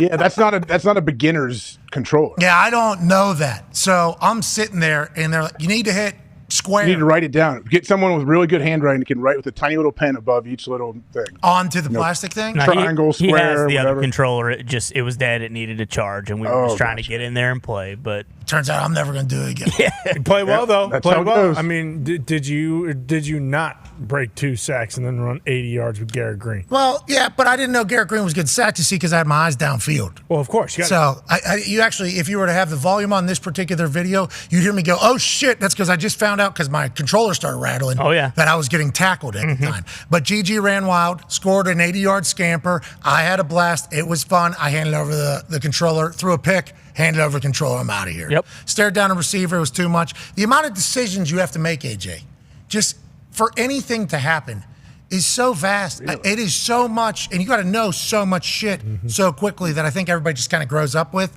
So I'm never going to be able to play. And that's what I've just realized is it's not my thing. I'll just watch you guys do your thing. I scored a touchdown. Yeah, you got your taste. Threw a pick. You get it. Recruited a kid who shut the door in my face. Fuck him. He's 17. I don't care anyways. Yeah. What do you mean recruit? Like, what do you mean? Is there like little gameplay where they show you walking down a hallway and knocking on a door or something? Well, my name was Al Waysby Cruton. That's right. That was my name they gave me. Al Waysby Cruton. Hyphenated. Cool. So that was my actual name because I chose to be a recruiter as opposed to a motivator or a tactician. I forget the strategizer or whatever the hell it is. But yeah, they give you a list of 4,000 names. It's an Excel spreadsheet. And then they have like the amount of stars, the rating, where they're from. Do you need this player? Do you not need this player? Then you can go toggle over, pop 4 times. This is where he's been offered. Here's his social media that you're looking. It's like, what? Who's paying $100 to do this to these kids? I recruited a kid hard out of McKeesport, Pennsylvania, out of Pittsburgh. That was your pipeline. He was my guy. Pennsylvania was my pipeline. I was very proud of that. This kid put a lock on me because Bruce and Mitt lose a game to Penn State. Kid locks me out of his house. Can't even recruit him anymore. That's sad. Yeah. Can't even recruit this kid anymore. There's a lot going on in that game. I took 27 minutes to figure out how to fucking tell this kid I want him to be on the team. The whole I had to unlock points to send to this fucking kid, and then I had to go to a different Excel spreadsheet to go down to this guy's fucking house to tell him I wanted him on the team, and then I could play a game. Oh, no, it's a bye week. Got to do all that shit again. That's right. And then, boom, I can play a game. Assistant. And then we lose, and then all of a sudden the kid locked the door. You can't even recruit him anymore. So where'd my points go? They're gone. They're gone, yeah. How about my 27 minutes I spent at this kid's house? Scholarship's gone too. Yeah, you waste your yeah, it doesn't matter. He's not coming. It's like, These people are geniuses, though. You talk about keeping you there and making you play. That's all they want is to keep you playing as long as you possibly can. and I apologize to people watching on ESPN. I guess it was muted for the last 20 seconds. I got a little worked up. I want to play. I want to be a part of this community. It's just too damn late, and I don't know how you pay attention. I told you this earlier. Yes. I am a human with ADHD. I don't want to diagnose anybody. I am as well. I don't know how you do it. I don't know how you. I was 4 Excel spreadsheets over there before even touching the football field, and I was like, "Give me the hell out of here!" I wanted to quit immediately, but I couldn't. Had to just persevere. It's a battle of like stick-to-itiveness to get through that entire thing. Yeah, no doubt about it. And what you said too, like growing up with it is just something that since I have done it already before, the new game is just kind of something that you were looking forward to. And also, AJ Hawk, I'm going to need like 3 signed jerseys because I promised 4 middle linebackers from Ohio. That's what I'm saying. This is a real thing. He's actually talking to this fake B and this 16-year-old kid. For 15 weeks. I mean, it was the whole entire season. It was a 4-star, needed him bad. In Ohio, AJ Hawk signed Ohio State jersey, got it done. You were talking to this kid for 14 weeks. What I did that one time before that one game, you would the next week follow up with this. Follow up. I had to do a sway at one point just because he was in between Utah and BYU. And then I did a hard sell after I beat the shit out of BYU, and I got his ass in with the kicker being the Ohio State AJ Hawk signed jersey. That's awesome. Well, thank you, AJ, for landing somebody for Coach Dutch Danger, who's a 5'6", 280-pound dog. Yeah, 350 now. Stressful season. Okay, obviously. Yeah. Can you buy a Ozempic on there? Can you do that? It's a good question. That's a good question. I'm sure in there somewhere. I don't know where they'll find it, but if you gotta be a shop. No, he puts in the work. In the offseason, he'll get back down to his playing weight. But for now, he's been going through it. He's a thick son of a bitch. I don't know how anybody's doing it. I appreciate the fact that everybody's doing it. But I understand why people are staying up all night because that's like 2 games. Yeah. You got to commitment. Recruit 4 stars and then 3. I got turned down by a 3-star yesterday. It's like, buddy, you suck in high school. Okay, what are we even? Joining us now, ladies and gentlemen, is a man who's great at professional golf. Oh, yeah. Great at it. So damn good. You know what he's better at? What's that? Speaking. Because his accent and his wit are at the top of the game. Ladies and gentlemen, David Feherty. Yeah, Dave. Hey. There it is. Hi, Pat. God, you sound so good right now. You look and sound so good. Before, you looked terrible. We saw part of your wiener, dog. We definitely, we did the whole song and dance. Now you look great. We appreciate you taking time, David. It's a pleasure. Hey, I'm in a good mood because there's a big fat Irish guy leading the Open Championship. Okay, let's talk about the big fat Irish guy who's leading the Open Championship. A man that we all enjoy in Shane Lowry. He's a 4-under, I believe, through 11 holes. I don't know what it is on the 12th. But this tournament, 152 years old, the British Open. Can you explain to us, maybe over here in America don't follow golf as much, this is the one over there? This is the most historic, and this is the one that all the Europeans and everybody over the UK, I don't know all the, you get it. Everybody over there wants to win. This is the one? Yeah, this is the original, of the 4 major championships, and and in a lot of ways, it's the biggest. It's a huge field, like 156 players. And the tee times go from like 6:45 in the morning until 4:10 in the afternoon. So you can get, really hosed by the tide, by the wind, by the rain. It's the greatest golf on the planet because you can see these guys suffering out there. Go ahead, AJ. When you watch, when I watch them play, is the game plan, hey, let's try to find a way to stay out of these bunkers? They're super deep and they're everywhere I look. Like, what is most people's game plan when they're out there? Because obviously it's very difficult to avoid most of those bunkers. Yeah, AJ, you're right on the money there. You have to stay out of these bunkers. They're like mine shafts. You go down in there and you can't see the surface of the green. Sometimes it's 12 feet above you. Quite often you have to come out backwards. It's absolutely vital, to miss these mine shafts. Hey, so are all the courses like that over there? I know they say like links course and this course and the bunkers, and when there's a tournament over there that we're all watching, it's like a completely different style of golf. Do the people that grow up over there have quite an advantage because they grow up playing this style of golf? Is every golf course like that? Do you have any easy American golf courses over there, or is this kind of how it always is? There are some American-style golf courses over here, but even those have the revetted faces. When you get into this terrain, when you make a bunker, and hell, the sheep made most of these bunkers, and they're scratching around trying to stay out of the wind and rain. That's how the bunkers were originally made. Here's the 12th hole, the 8th hole, which is the postage stamp. And you can see, down in there, that's a solid 12 feet below the level of the green, and one of the best players in the world, Rory McIlroy, can't get it out. You just got to miss them. But this style of golf over here, not every course has it. Just really the ones around the perimeter, around the shore. Okay, and we saw a guy just quit mid-round because he was in the deep stuff. He hit it. Here it is, right here. Yep. And it goes into the deep shit again, and then he says, you know what? I'm not doing it anymore. I'm done with this thing. It is a mentally tasking time on the golf course every single time. Like, I believe the U.S. Open over here, they always try to make the course as impossible as it could be. This is the same thing with the British Open. Like, the course is going to have its day for these guys over the next couple, and it's like a mental tough battle almost out there every single time. Yeah, well, first of all, that guy's French. So what else are you going to say?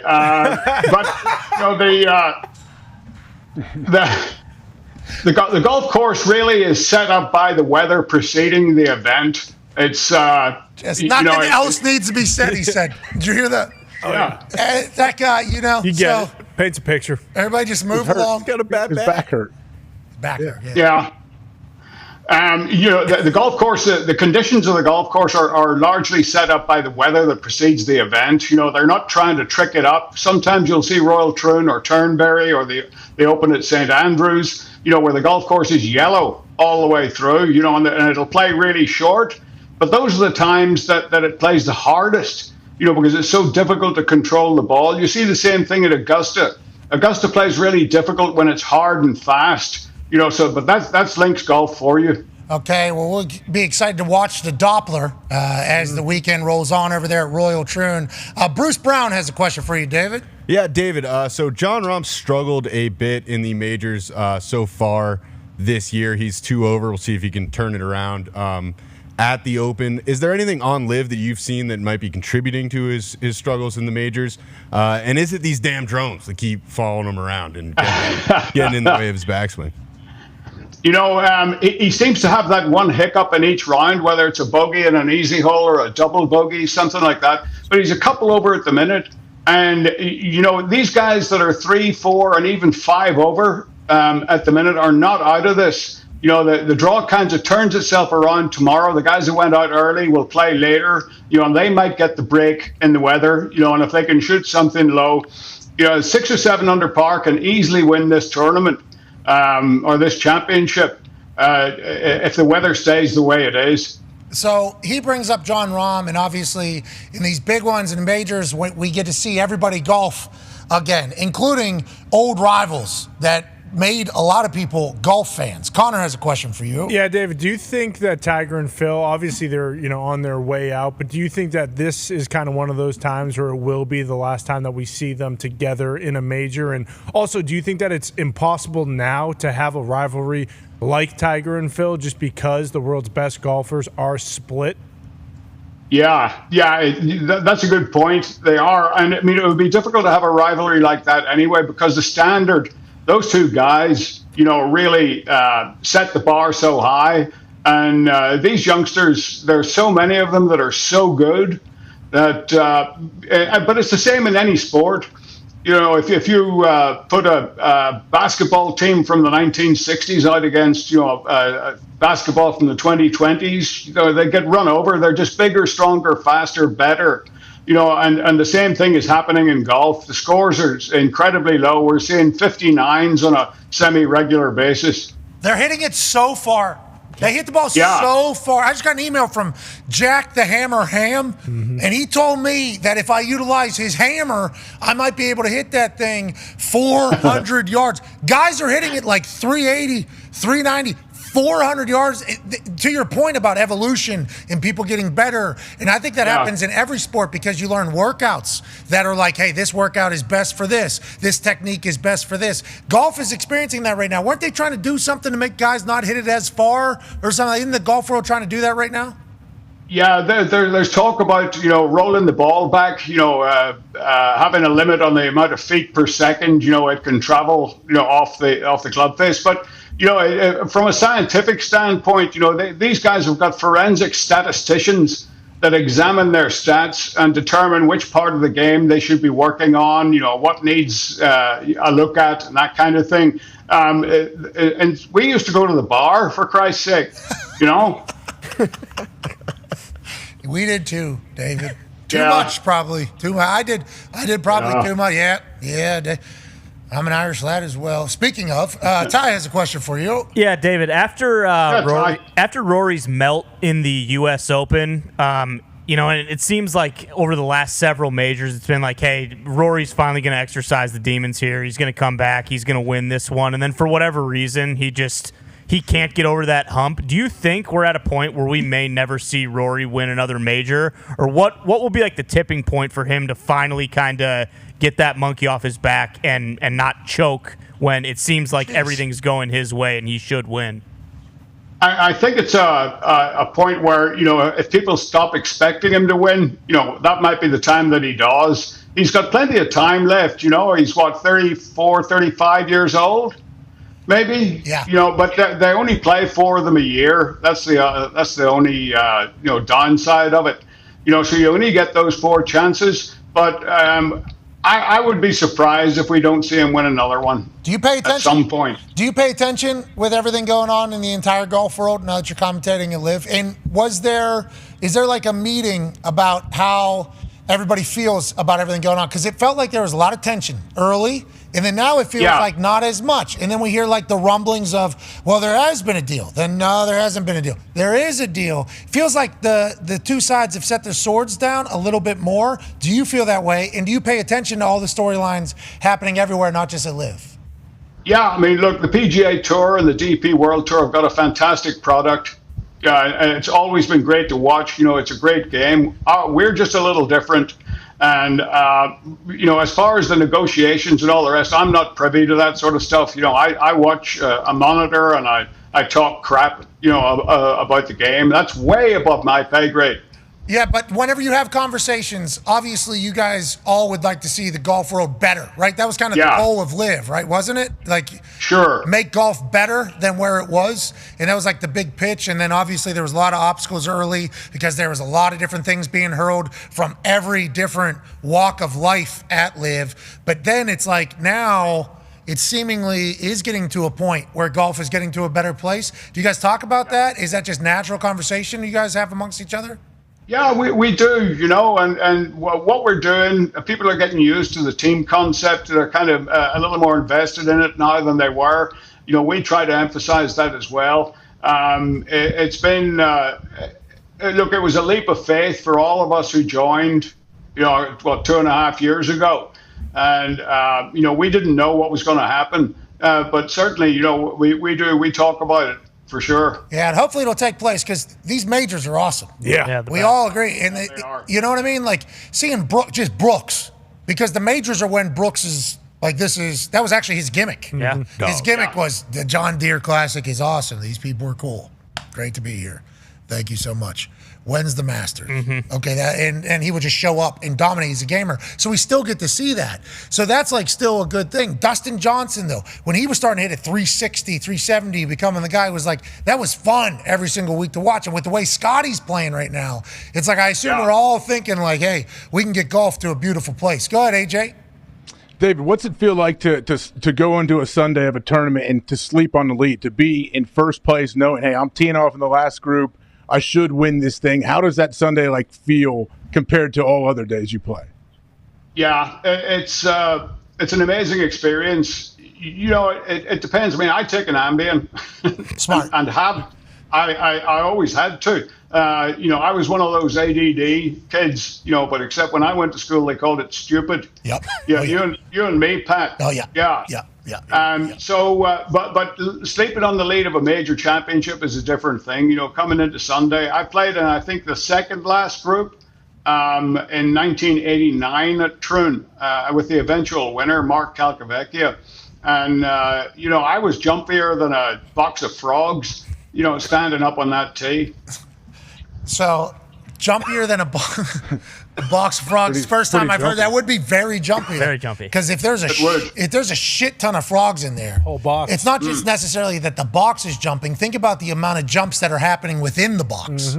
You see, on top of each other. So that's box itself and inside box. That is jumpy as shit. That's hard to hit a golf ball whenever you're that jumpy.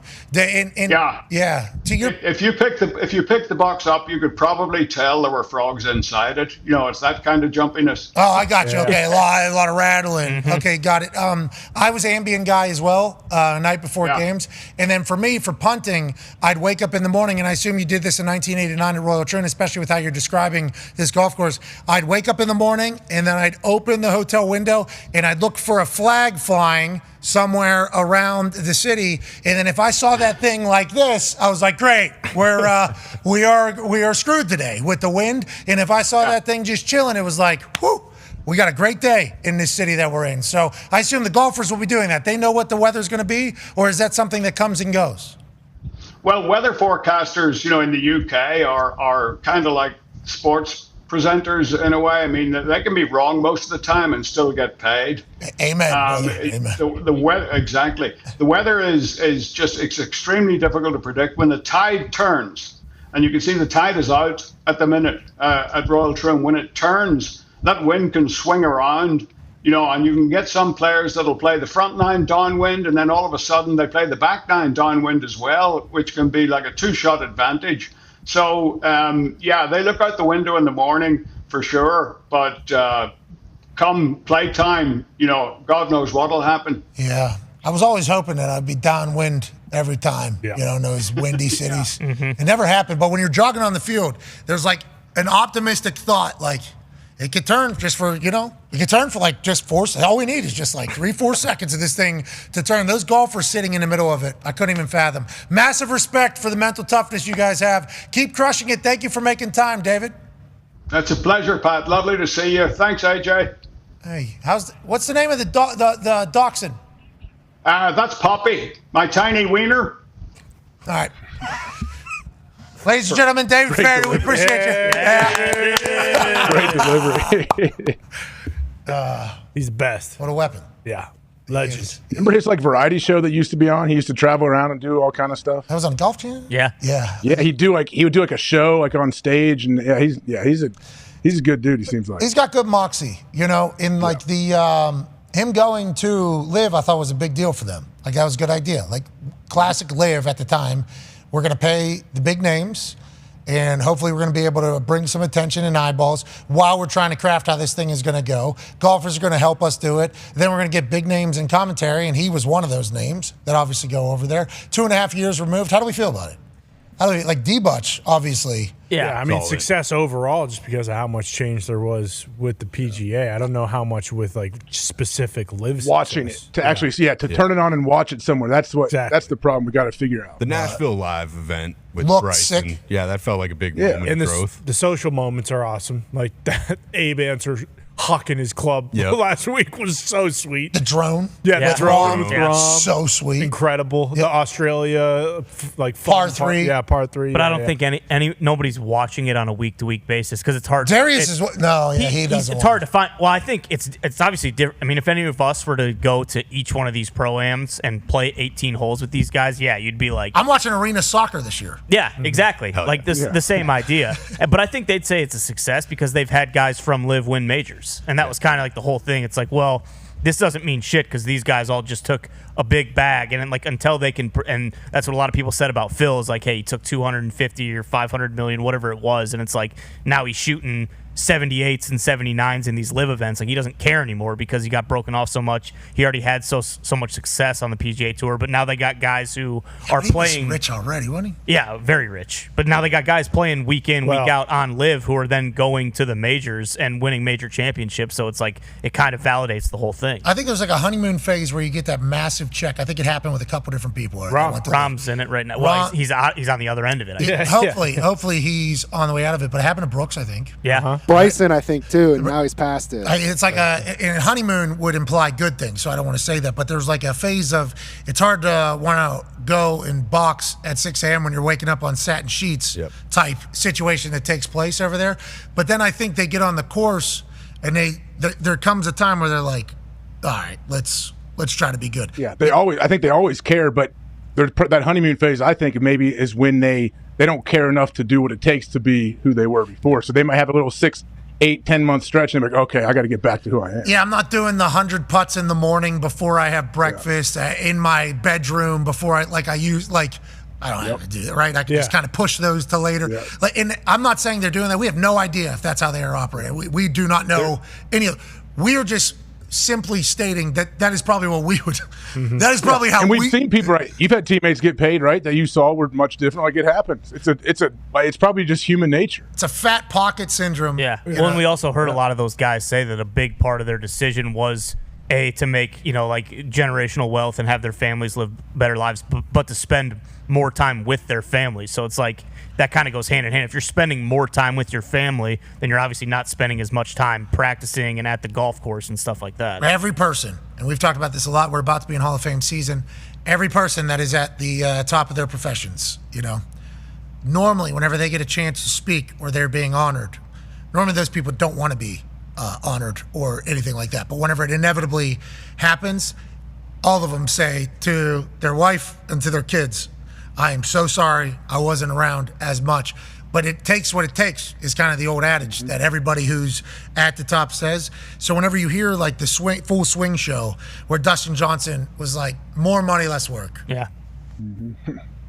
Who's not doing that? Yeah. It's like, all right, so we all need to believe now that the work he is talking about is the boring work. Right. Which is the same exact work that we try to do for golf and don't do because we're not professionals. Yeah. Mm-hmm. So we're probably not doing the parts of the game that are the most minuscule, the most, boring, repetitive, those types of things. It's like, but there comes a point, I think, with every elite athlete person where you get tired of being like not as great as you can be, or you go a different direction. You're like, yeah, my career's done now. I'm gonna be in it and I'm gonna do different types of shit. But I hope everybody gets to their best form, around these majors. But it's not easy just to drop in one weekend and be great, drop out and not be. That is just kind of the run of golf. And with Liv, like DJ does feel like the guy that hasn't really to, get over the hump of the honeymoon phase or move past that. Like, feels like he's just been content the whole time. Like, you don't see many be clips. Loved by everybody. Yeah, exactly. Like, he's the one dude that went to Liv, and maybe Phil too, where like even though he's not winning, he's not competing in every major in those last groups, like he doesn't give a shit because that's not why he went to Liv. He went there because he could spend more time with his family. Do you have something to say, Bruce? I mean, not really. I do think just the playing less Not really, golf. but if I can. Hold on, though. Just the playing less golf in general has a massive impact. DJ used to like age like a fine wine through the PGA Tour season, and you go to that match play event, kick some wholesale ass, and then be ready to roll in those majors. Like just being in less competitive tournaments, it probably has a massive effect on how they have to prepare for every major. Yeah, and I'm assuming there's some people that get. Hey, by the way, hey. That baby, Bruce. Oh, wait, Bruce. That's a good question too, didn't he? We didn't celebrate Yeah, it because we did. didn't know about the connection. You did fantastic, but there's some guys that are going to be able to do well whenever like each week isn't like there's some guys that don't have to practice as much. You know, like there's some guys in sports that don't have to practice. And then there's some guys that like have to. Like, hey, I have to. I was a person that if I missed a day of kicking, I thought I would shank every single ball on Sunday. Like, this is what I have to do. I have to do this. Well, you shouldn't because you have a dislocated kneecap or whatever. It's like, well, all right, do we want me to just walk on the field scared to death? Or, you got to figure it out, Aaron Burrow. Figure it out, Kyle. Just make this thing feel good by Sunday because I have to practice. And then there's some people that are just like, I feel good. The confidence is there. And it's like, if you're one of those guys who knows that you have to, like, mentally be the guy, that is probably a much more difficult decision to go to live. Like, what if Rombo was a guy that needed, like, every single day? You build a team, like a structured team around you that's going to, it's going to be structured every single day. Because think of it, playing less tournaments. When these guys go to tournaments, they show up on Monday. They're playing Monday, Tuesday, Wednesday. So they're working on their game all week before the tournament even starts. So it's just, are guys disciplined enough to get that many reps at home? Like, that's going to be tough to recreate that. And then you got guys like Brooks who, like, literally that's how they did their PGA career. Right. Yeah. Right. He's built. Some people are just freaks. That's exactly how it is. How it goes. Like Leckler for punting, right? Bingo, Wasn't yeah. he one of those guys? Yeah, Leckler didn't punt a single ball the entire offseason. And then he was like, well, I got 4 weeks to figure it out at training camp, and hopefully I'll be able to do it. I'm like, mentally, you are an absolute animal. Because I would have showed up at training camp like, well, getting cut. This is it. We are going, we're going to be completely broke after this particular training camp. How was Vinny when it came to that type of stuff? Vinatieri work, a lot of work. Yeah. But the practices were games. So it was, Vinny seems super dialed in. Like, hey, we're making every single kick we ever, he's every single one. Yeah. It was not to mess around. I was very, very, very, very, very, very, very lucky that I was on a team with Adam Vinatieri, just like getting a chance to, because in college I kicked and I punted. So like some practice reps, it was like, yeah, it's not going to be good. I'm doing both. Like, can mail it in, like hit a shank, miss a kick, like practice. Yeah, when the lights come on, we will do this entire thing.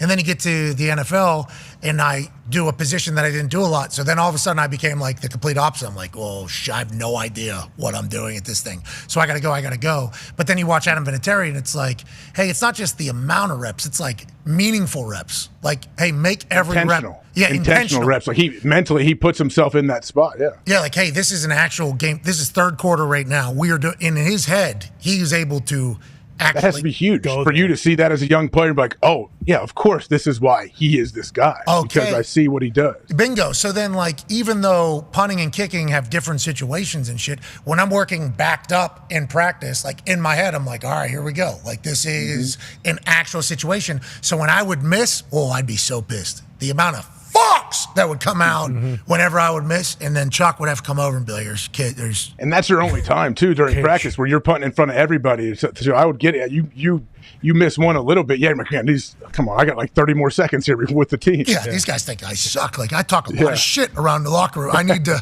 because if you're bad, you got to shut up. And I knew that. Yeah. So as soon as my Twitter started going, I started having a show, started doing stand-up, had a podcast. It's like, we are 2 shanks away from this all ending. Yeah. You are the punter. You need to shut up. So that was also a motivator. That was also a driver in this entire thing. Well, and I assume with Vinny, I don't know this to be a fact, but when you played with him, like, he might not be thinking about it every day, but you're at least cognizant of the fact, like, hey, my legacy, like, I'm going to go down as the greatest kicker of all time. So, like, going back to the live stuff, like, I think we hear a lot of the PGA guys, like, that's why they didn't go, is because it was legacy, and they want, like, DJ was okay with, like, hey, guess what? I've won majors, but I'm never going to be considered the greatest golfer of all time, and I don't give a shit. Like, that's okay. I'll go. And they're giving me $300 million. I'll go make a bunch of money, and who knows? Maybe, I'll win a couple more majors for the rest of my career. But it seems like that is, like, a really defining part of it, too. Like, some guys are just okay with, like, hey, guess what? I'm not going to be Tiger. All right. But guess what? they're also going to give me $350 million to go do this. So I'm okay with that. So not be Tiger. Oh, man. Damn. $350 million. Dustin Johnson. He calls Wayno over. You know his father-in-law? Yeah. He's like, so here's the deal, Wayno. I'm never going to be considered you. Yeah. All right, that's kind of my issue in this thing. I'm good. They're going to say I'm a good player. Really good. Really talk good about me. I won. I got trophy. Look at the trophy. You see? Yeah. Got a green jacket. Welcome to my office, Wayno. Yeah. These are mine. Yeah. I got it all. I'm going to be invited to that one every year. Yep. Like, you see this whole thing? But I'm never, and to be honest, I don't know if I got it. Yeah. To be the guy. Like, if I want to. Yeah, I don't care. Yeah, like, I want to be on ESPN's top 100 athletes list, but I don't think I'll make it. And then he goes, Paulina, babe, can you switch this? And he switches it, and then there's $350 million on it. And then, and then there's that. That's just sitting there for me. It's what do you think? Yeah, your grandkids are set forever. Yeah, what do you think? We're taking them. Yeah. Take the money. Smart, Wayno. That's why you're still playing the majors. Yeah. Still playing the majors as well. Yeah, real deal. Wayne too. Like think about when he played in the NHL. Like and then seeing a number like that. Oh yeah, that's like Peyton. We just talked. Exactly. We talked to Peyton about these quarterback numbers. His first reaction was, and then he said, "I love it. Yeah, I love it." Wish my parents. Yeah, Archie and Olivia. Wish they would have. Waited a little bit to do that. Shout out to them. Shout out to Peyton. Shout out to David Feherty. Shout out to the boys in the back making that connection work. Shout out to ESPN for having us on today. That was a lot of fun. Are we on ESPN today? I think so. Yeah. There's nothing on. Yeah. That's awesome. Definitely. The Open, though. It's on USA Network. Yes. Isn't that interesting? USA Network has just become like a sports network pretty much. Yeah. I mean, hey, good for them. They rebranded. No, I think they're just going to keep USA Network. I think right now USA probably. What's on there? Like, what's those shows? What shows are on USA Network? Monday Night Raw. Yeah. Other than sports stuff, like they're scripted. Monk, Burn Notice, Royal 30 years old, the right? McBee Ranch. That's kind of what they do, I think, is just recycle the old syndicated hits. Yeah, the McBee boys obviously ran wild out there on the ranch. I remember them. Their ranch alone. Love that. Big time. All right. We'll be back tomorrow with another fantastic show.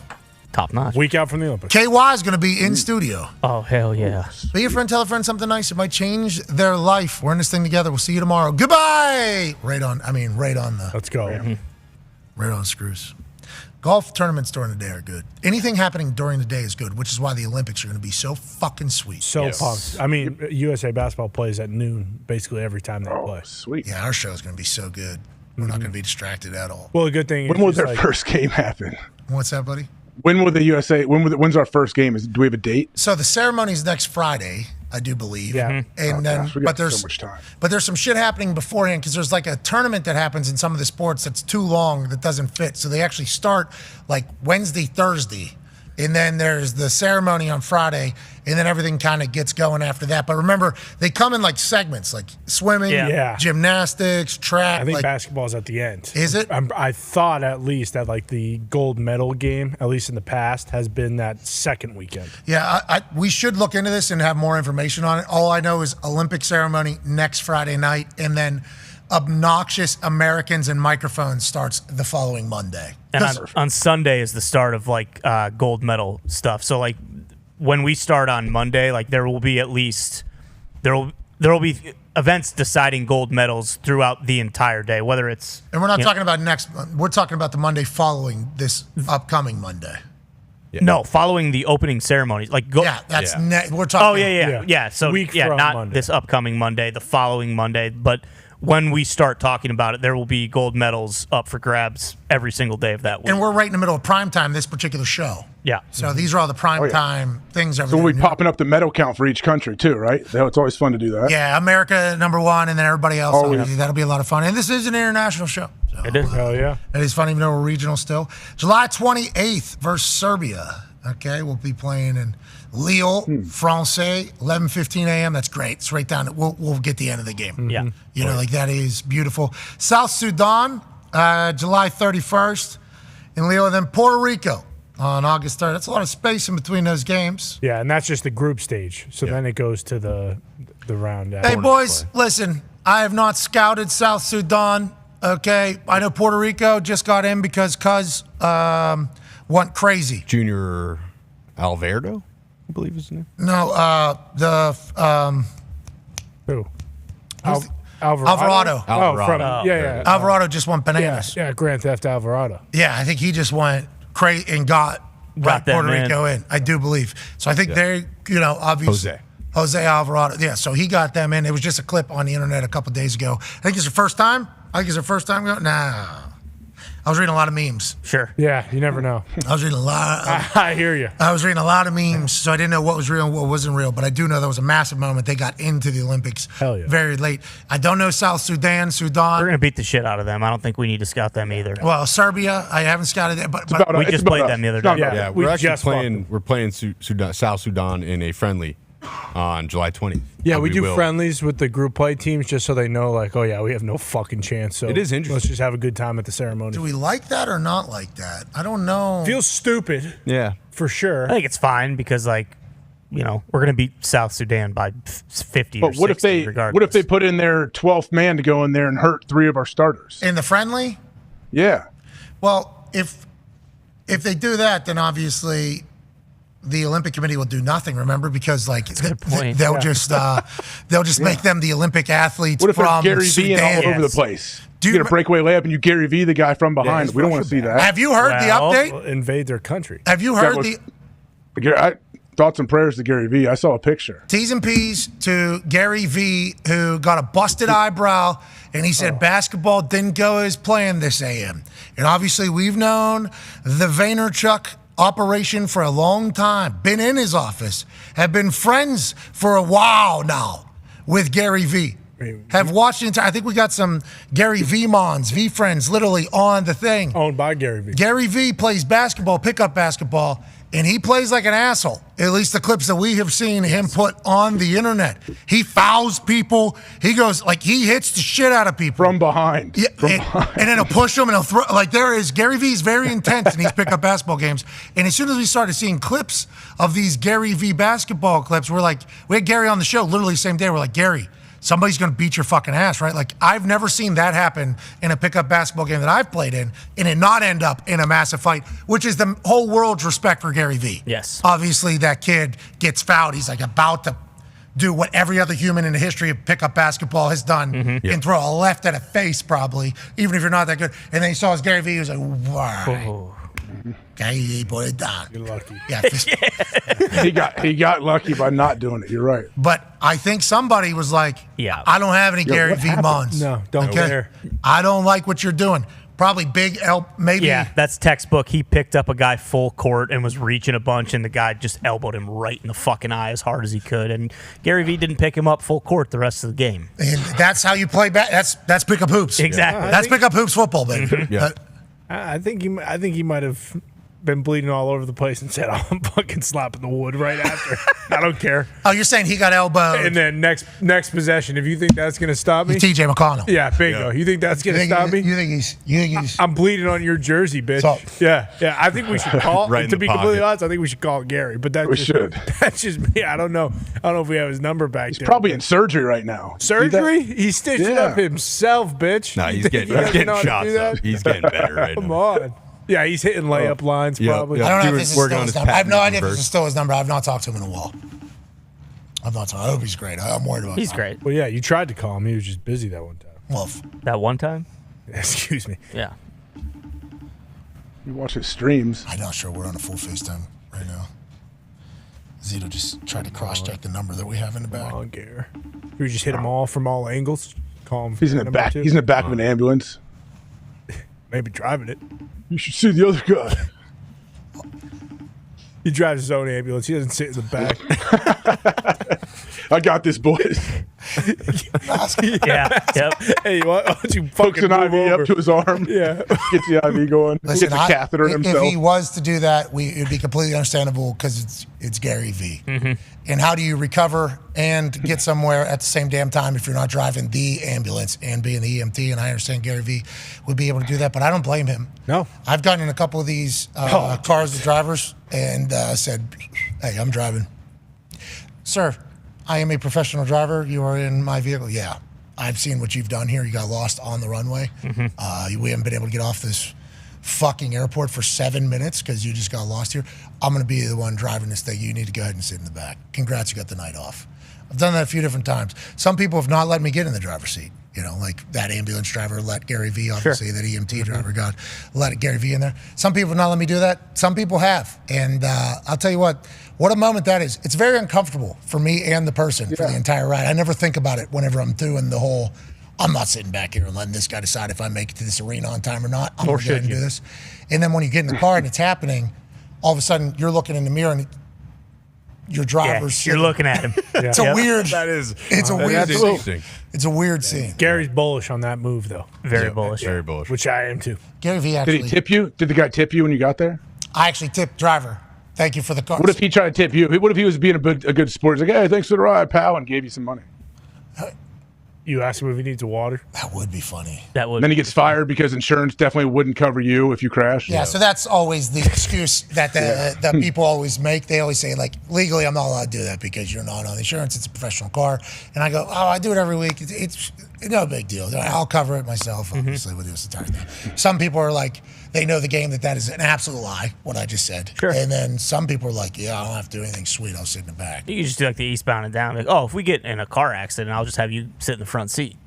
You know? Yeah. Simple. Yeah. Like when Kenny Powers is driving drunk. Prop you up. And then put Stevie Kanowski in the it says, no, you were driving. You were driving. That was such a. How about when they put Lucky Charms on the. I mean, there's just like. Great. So many. Man. Yeah. Like the whole. It's the best. Bob Duato. Kenny Powers' character. Just. I know it couldn't work ever again. No. What? But Kenny Powers and Shane Gillis need to figure out how to get into a team together. Shane Gillis needs to be the manager of a baseball team that has Kenny Powers on the team. That'd be awesome. In something. Even if it's just like a sketch. That's 5 minutes. Yeah. Tires. Have Kenny own like a rival tire shop. Or have him bring in like an Escalade Denali. You know, Escalade Denali? drive it up. It's hard in the back of the Escalade Denali. How about the jet ski, dude? Oh, my One of the God. greatest jet So skis. sick. It's the first episode. He's Talking got about the panty dropper? Yeah. He's got the girl with him, and he does the tail whip and launches her into the lake and then drives away. Think about that show. Just what if it was just dropped into the world in 2022? We'll say 2023. Think about that. If that show was dropped in 2022. COVID. 20. Yeah, I guess 2021. We should go into. How do you think it would go? What, you don't think it would go well? Buddy. How about that literally the first scene? Yeah. Is, I mean, he runs right through the entire. He does. Gamut. The whole gamut. The whole gamut of the entire thing. Does it still hold up? Yeah. Yeah, it does. I haven't watched it in a while. The first season is Still holds up. near pitch perfect. And what's Buddy's name? Ashley Danny Schaefer. McBride. Oh. Ashley Schaefer BMW, Excuse obviously. me, Yeah. yeah. He's in. What's the show with? There's Goodman and they're the preachers. Righteous Gemstones. Also, That's a great legit. show. Show's great. Like Watched I the haven't whole seen thing. all of them, but man, they got some great actors in that. Yeah, Walter Goggins is in that too. Yeah, Selling the Lord, is a. Yeah, they do it well. All right. Oh, right off the. Cornhole. Somebody sent these boards in. They painted them all up. Good boards. I was thinking about getting back into cornhole. That's an incredible sport. That was something I really started doing in the facility when everybody else was watching film. Had about 2-3 hours a day of nothing. Make my rounds, talk to everybody. How we doing? Good to see you. All right, I'm gonna go do 90 minutes of hitting these boards. I became a professional cornhole player while also being a professional punter. I've always said I want to get back into it because I was good at it. I knew what I was doing, had strategy, knew how to play it, made a lot of money playing it with a man who's going into the Hall of Fame, Dwight Freeney. I appreciate that's my cornhole partner. Let's go, Dwight. My cornhole partner. He was not the best player, but we won a lot of games, obviously, and his energy, enthusiasm, and want to bet the amount of peanut M&Ms per point in cornhole games was something that really motivated me to become a better cornhole player. So not only on the football field, in the locker room, in life, but also in cornhole. Dwight Freeney, maybe true Hall of Fame human being, all the way around there. I did see a Gatorade bottle garbage can shot by Austin Collie with Dwight Freeney that I think Austin Collie would say, Dwight Freeney made me a more clutch human being. Because just one empty Gatorade bottle, one garbage can, just, 10, 15,000 peanut M&Ms. Sure. That's something that can really test your really test your gumption in that entire thing. I need to get back into cornhole. Why do we just stop playing it? Do we know why we say it's loud? It's loud. Definitely loud. You need 4 people. You got to have a partner. You got to go against 2 others. No. One-on-ones. I like playing. I like having a partner. I understand the camaraderie. I don't mind 2-on-2, splitting the board, doing a thing like that. But 1-on-1 is, I mean, you can get reps. You can really get going. And that American Cornhole League, they had a little bit of a run, remember? They did. Yeah. I don't know if they still are. Do they still have those dudes? Yeah, those dudes are good. Yep. I think it's almost ACL season, actually. Yep. I'm pretty sure like August is when they are showing the Olympics. I think they're actually paying half of Daniel Jones' contract this year. I do remember that when we thought he was a professional cornhole player. That was a fake. Yeah, it was. That was a fake. That was not a real.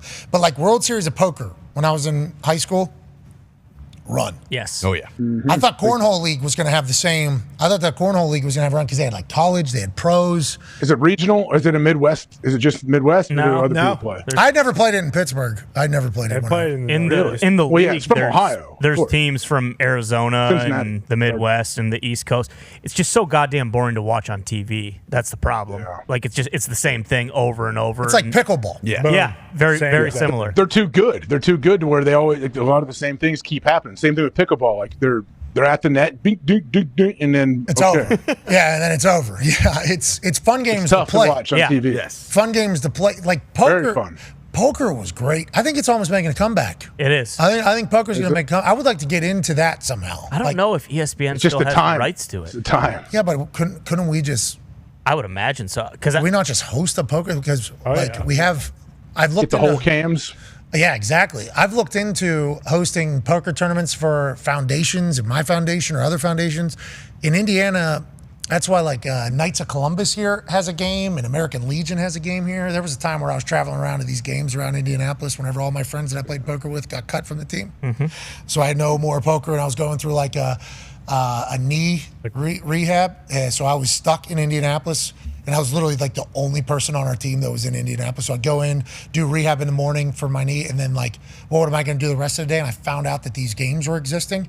And I walk in, there's a check-in, there's a cop at the door. They got dealers, they got it's like a full-on, you got headphones, you got turtlenecks, you got sunglasses. It's like, okay, we got the next Phil Ivey in here. That's exciting news. And it's like, I walk in and I start playing. Nobody knew who I was at that point. It was like awesome.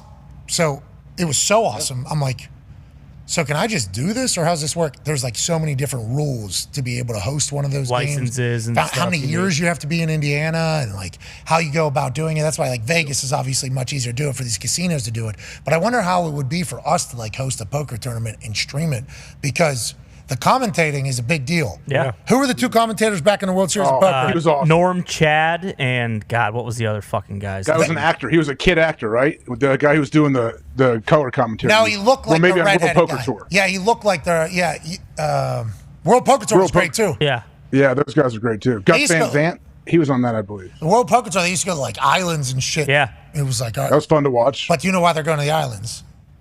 Is for international law. Deal. Yeah, so right. it's for those entire things. I'd like to get into that, but I thought cornhole was going to have a run, and then it hasn't. But I would like to get back into it. Summertime. Yeah, exactly. Throwing bags. Well, it's like a setting it's where you are. Like it's the setting. Sometimes cornhole is just perfect, but sometimes you can't force it though. You know. You know, if you're gonna, I agree.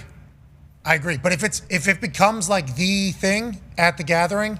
Yep. Good. And everyone's waiting. Hey, we got next. Hey, yeah, that's the best. People are mad. People are crying because, hey, you guys been talking. You were rude and how you beat me 21-0. That always happens. Yeah, you don't go all the way to 21 for sure. Yeah, we know what's happening here. This is 11. Okay, thank you. We don't have. What's skunk again? Rule. Hey, what's skunk? What's skunk again? You got to yell after you go up 3-0. Do you guys play skunk? Do we play skunk here? I don't know. It's on my house. I don't know the rules in this entire thing. It is a Midwestern. Yeah, for sure. Yeah, it's a great game, dude. Just like euchre. Euchre's Midwest. Mm-hmm. That was great in Pennsylvania, actually. Pennsylvania Dutch, but we don't have to get into it because I didn't learn it until I got to Indiana. So that's me taking credit for it because I'm from Pennsylvania, like you guys all do from every state out here that plays it. But like, it actually did come from our state. I do believe from Pennsylvania. Yeah, it's a Michigan game. Definitely not New England. It's definitely a Michigan. What does Bruce think? Bruce is the fact guy. Yeah, Bruce. What do you think the game euchre? Where do you think that came from? I'm buying the Pennsylvania story. Okay, sweet. That's great because I don't know if I created it or that's somebody else final did. word.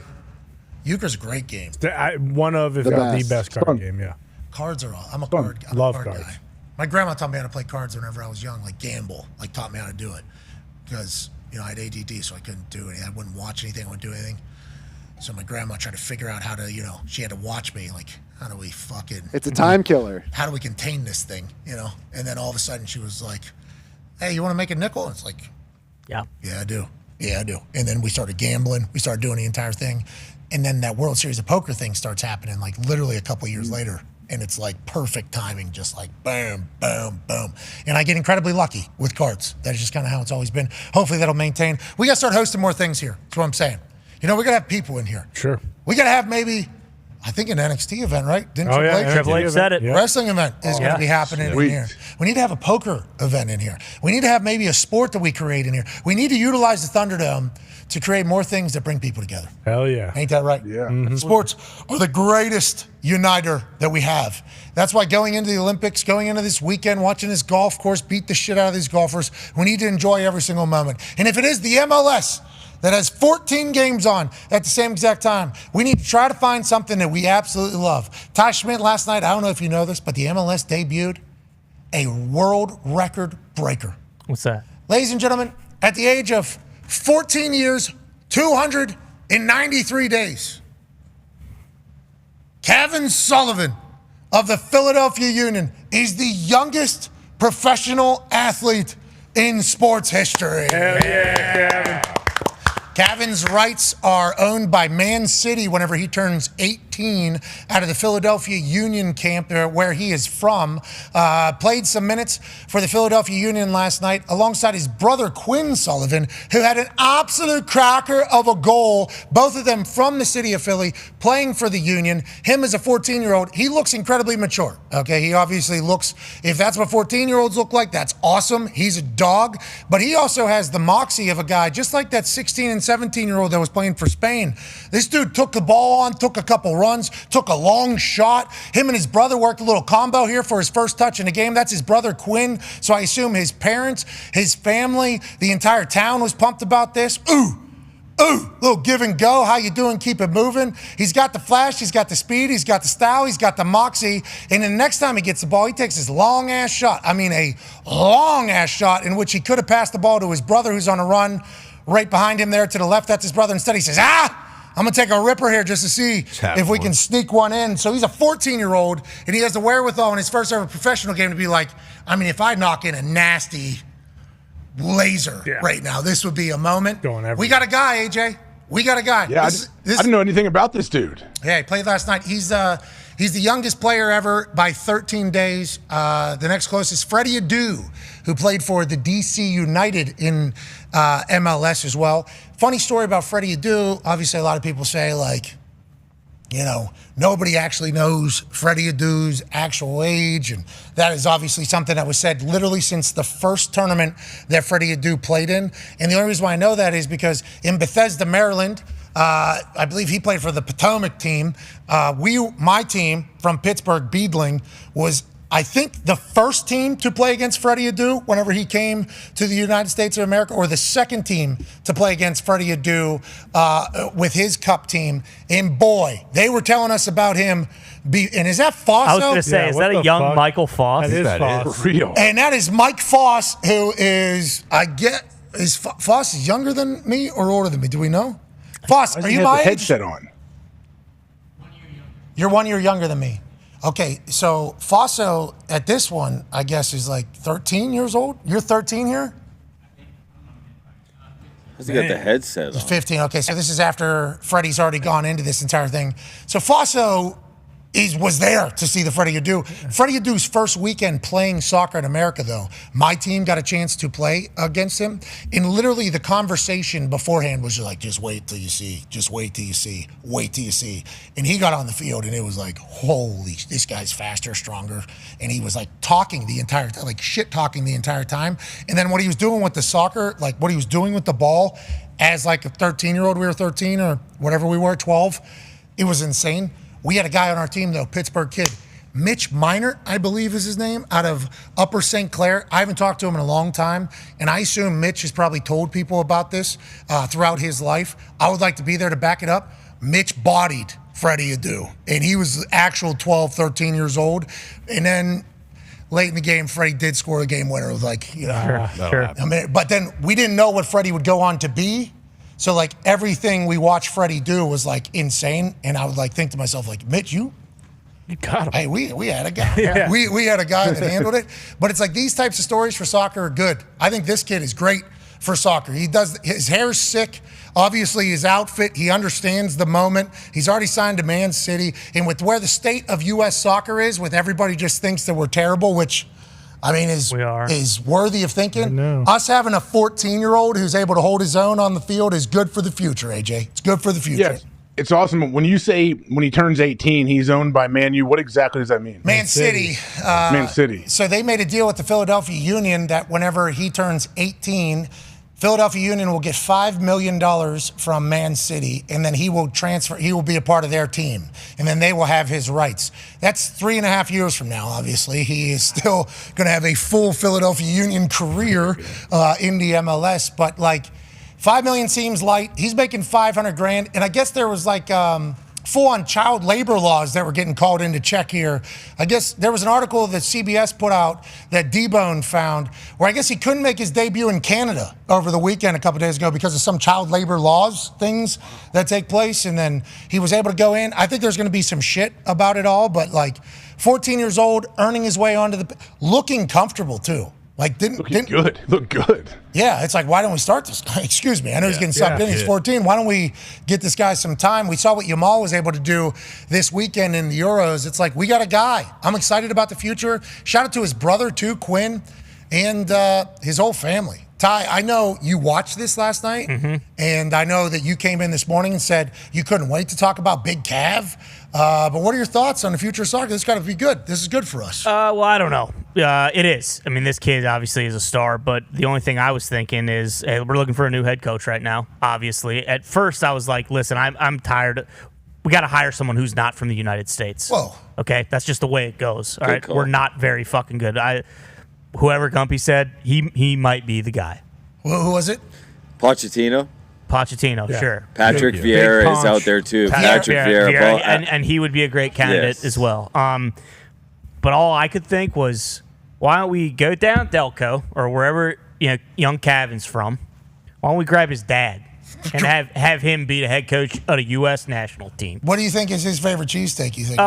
He's a D'Alessandro's guy. I happen to know that for a fact. And the stuff that's coming out of this guy's nutsack just happened to produce two of the best young American players in the MLS. This guy knows how to win. Maybe we get some more juices pumping out of this guy's nutsack, and we get a couple more good players for our national team. Because listen, I was Captain America, Christian Pulisic all the way.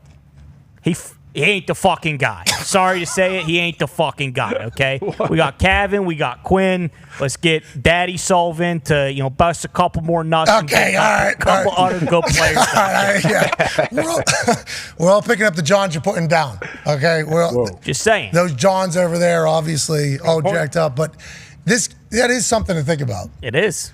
14-year-old kid, professional, in his home city, in his hometown. Like, think about his life. Think about that kid's life. And he likes the Philadelphia Union have fans over there. And Mr. Sullivan's got to be feeling great. Yeah. This is like Gronk's dad over there in soccer.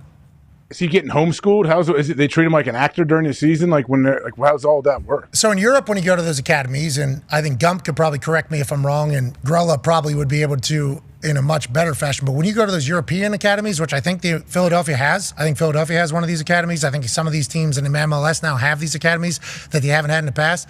It's like soccer, school, soccer, it's kind of like a technical institute, like how you do class, but then you also learn how to fix a fucking car or whatever it is.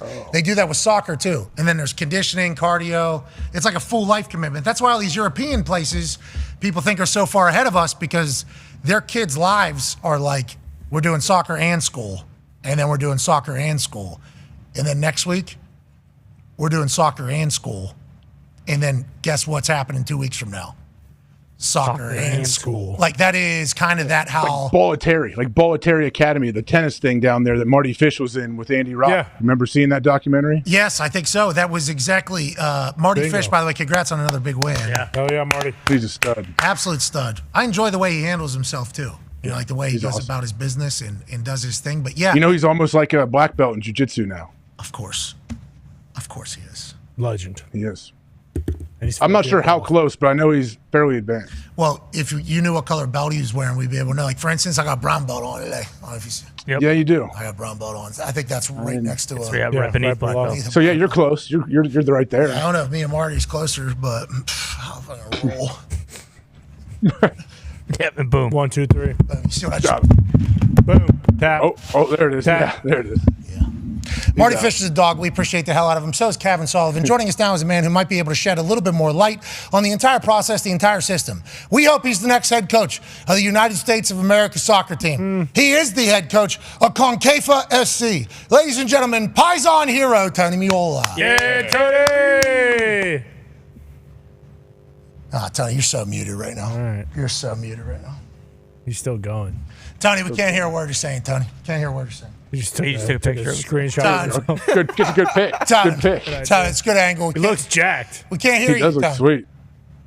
Got good pace going.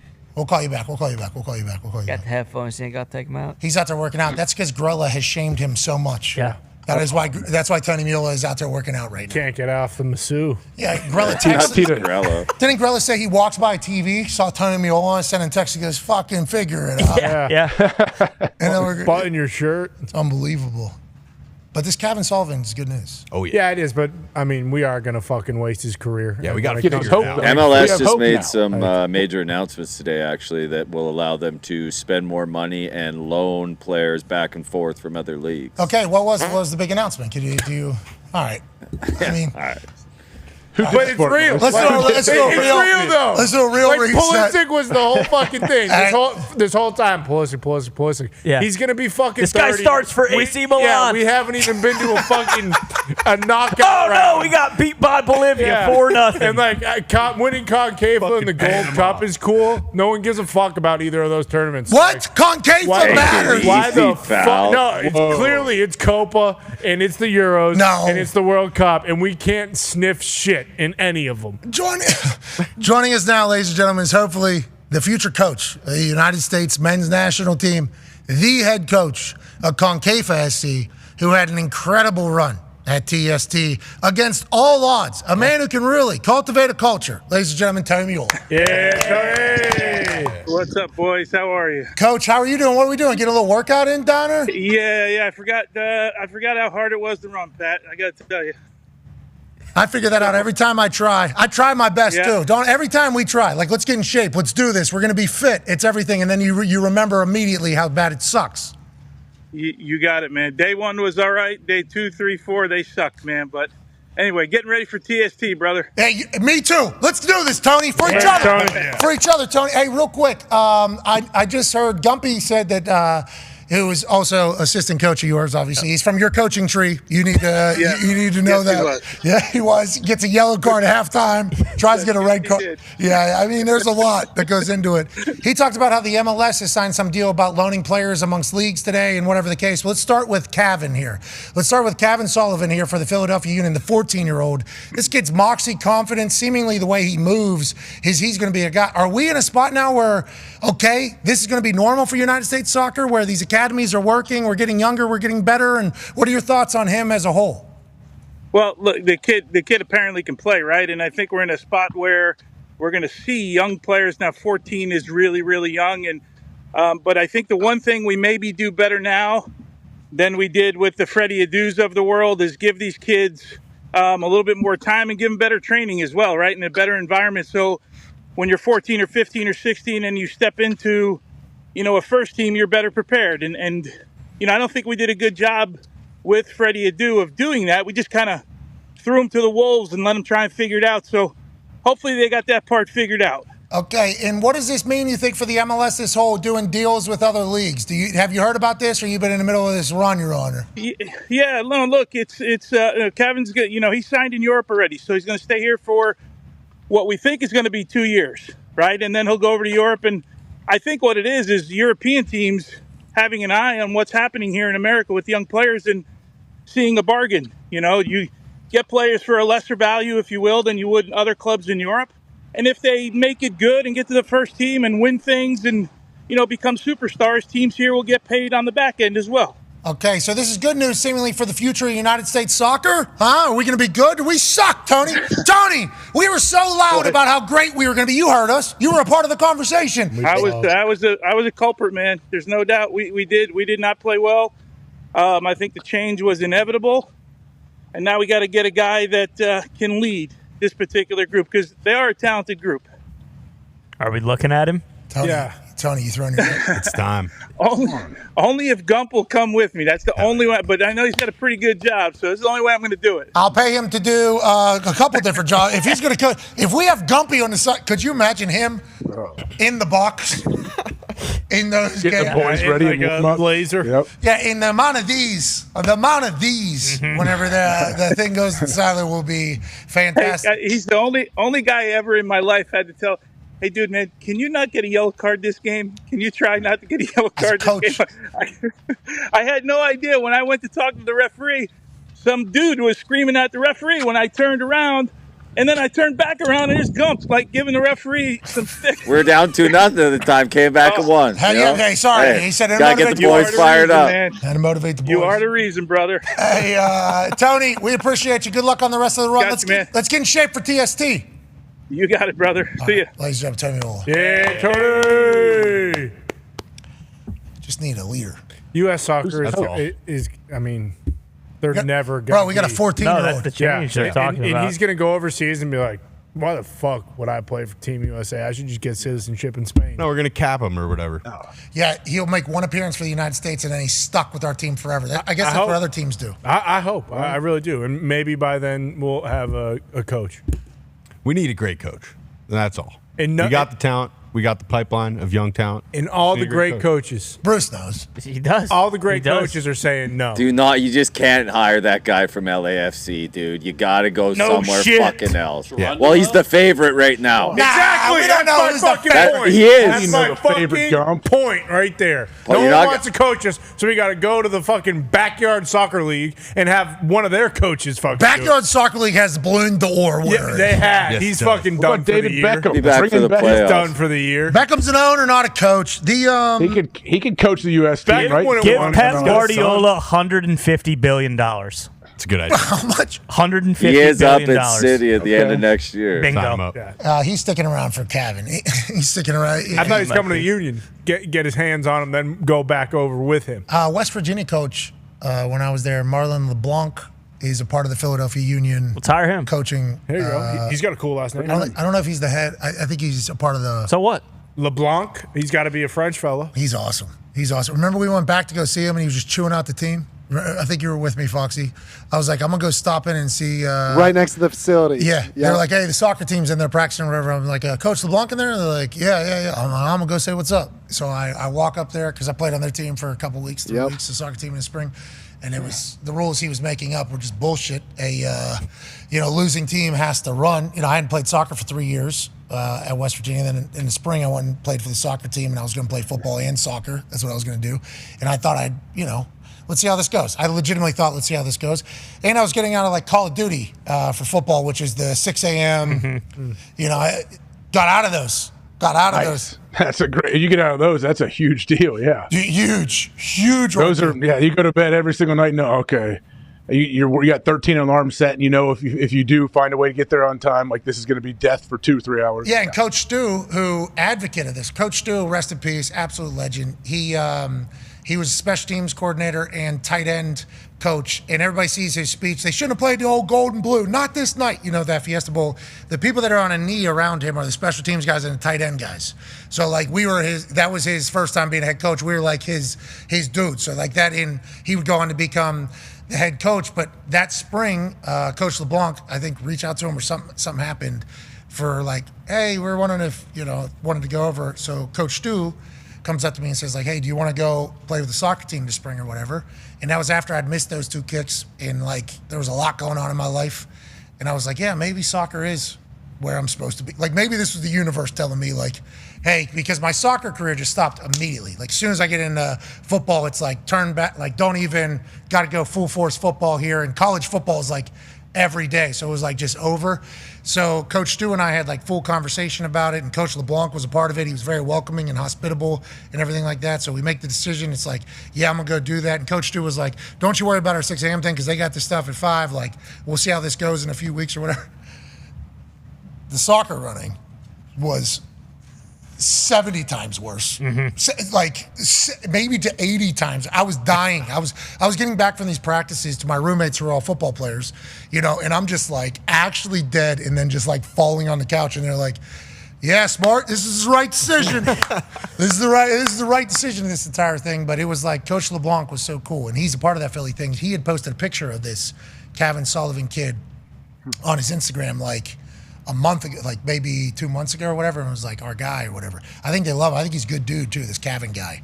All these young super prodigies, I think in the modern day with how much they hear from everybody, they're told so much like, hey, this is how you act, this is how you act, this is how you act, this is how you act. So I think he's like known that he's the guy. Obviously he's 14. Older brother too. Older brother's a pro. Like I think he's going to be a good pro too, which is like not scared to have moxie and style and everything like that, but I think he's going to be like great representative for United States for soccer. So I'm pumped up for this kid. Congrats, dude. 14 years old in your home city. Pretty cool. Yeah, awesome. Him jogging on that field had to feel like, I'm the fuck. 14 years old, you're starting varsity for your high school team's a big deal. Yeah. You know? Yeah. Huge deal. That's a fucking huge deal. That he's jogging out there for the professional team, and it's just like, yeah, all his boys are in the stands. Yeah. Sick. This guy didn't help us build the boat. Yeah, exactly. That's right. That's what they're going to say. That's what they're saying. Yep. Didn't paint it. Didn't bring any of the snacks. No. You miss us in our building sesh on the side of the lake. Kind of why? Because you got to play for the Philadelphia Union. Yeah.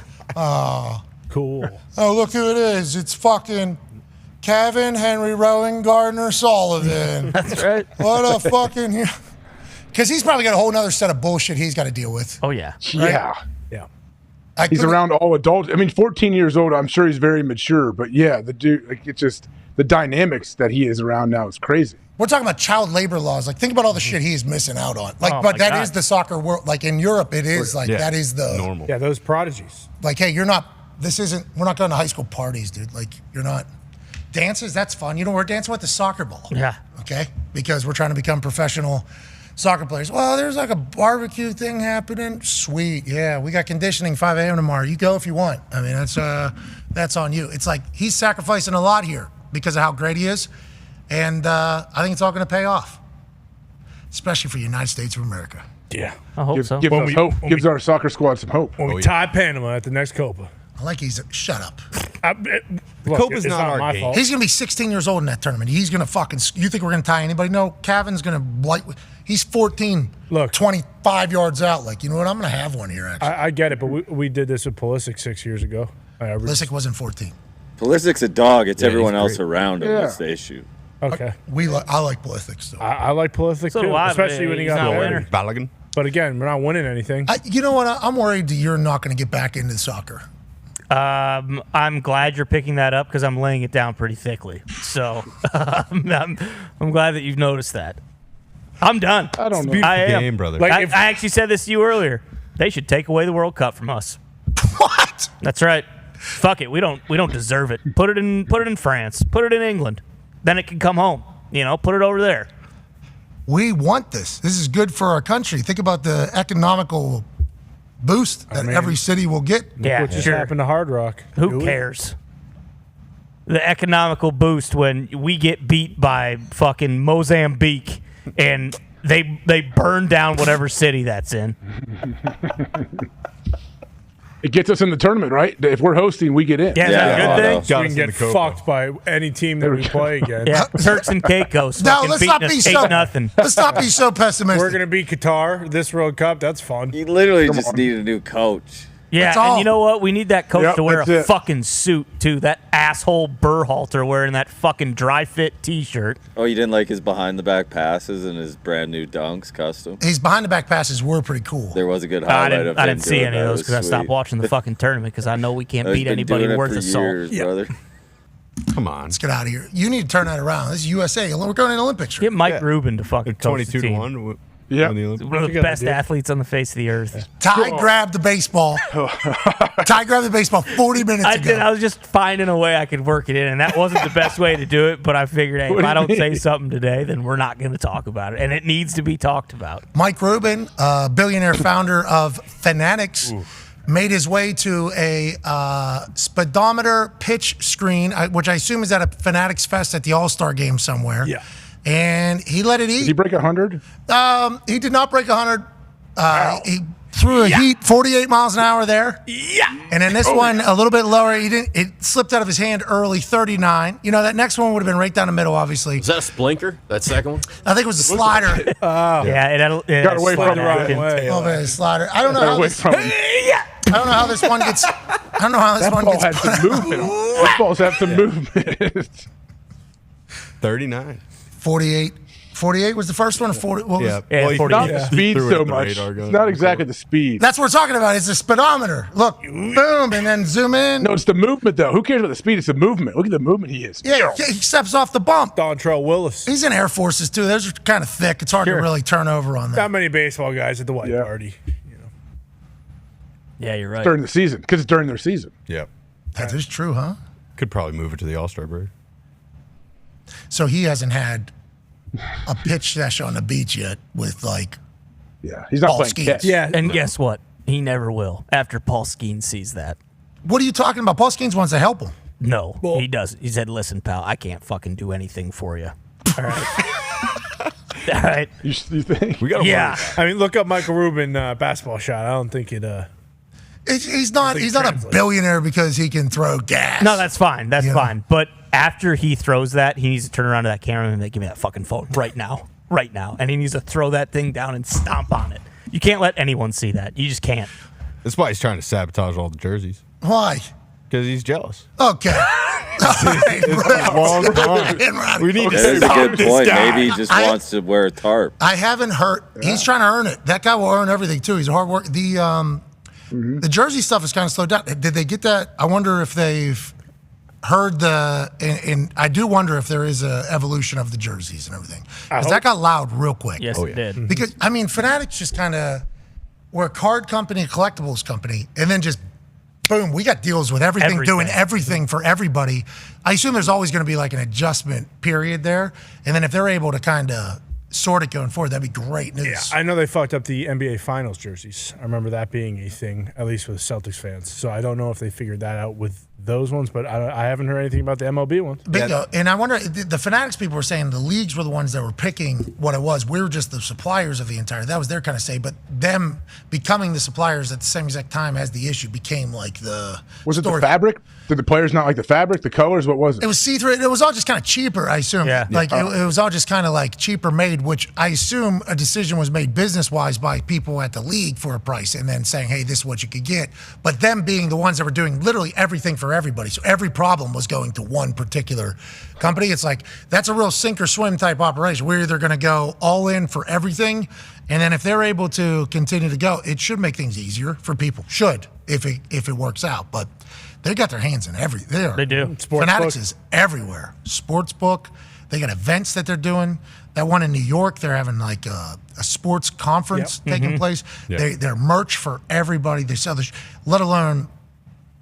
I mean, they're doing everything. Yeah, they do What's your WWE. business? Fucking everything. It's Yeah. like, that's not easy to, No, not at all. manage. Hopefully they're able to do it though. Hopefully they're able to do it. Marvin Harrison stuff. Stop with him. I think so. I think they got that cleared up. They got an agreement somehow, right? I think. Just like Arch Manning's in the game. Yep. That became an agreement. Remember, like these business things were being talked about, and then all of a sudden it all gets settled. How? Well, there's a exchange of payment from whoever to whoever, and then you get sorted, and then we all love each other, and then move forward. That's business, baby. That's right. Hell yeah. Speaking of business, baby, let's get the hell out of here. This has been a phenomenal Thursday. We can't thank you enough. We're going to go watch some golf, keep up with the golf, catch up with the golf, and then we're going to eye down what the future looks like for the Olympics. How are our speed walkers, Bruce? I have no idea. Come on. I know the basketball team is like minus 500, so that's nice. We can get down $500, win 100. Okay. How about the gymnastics team? I don't know.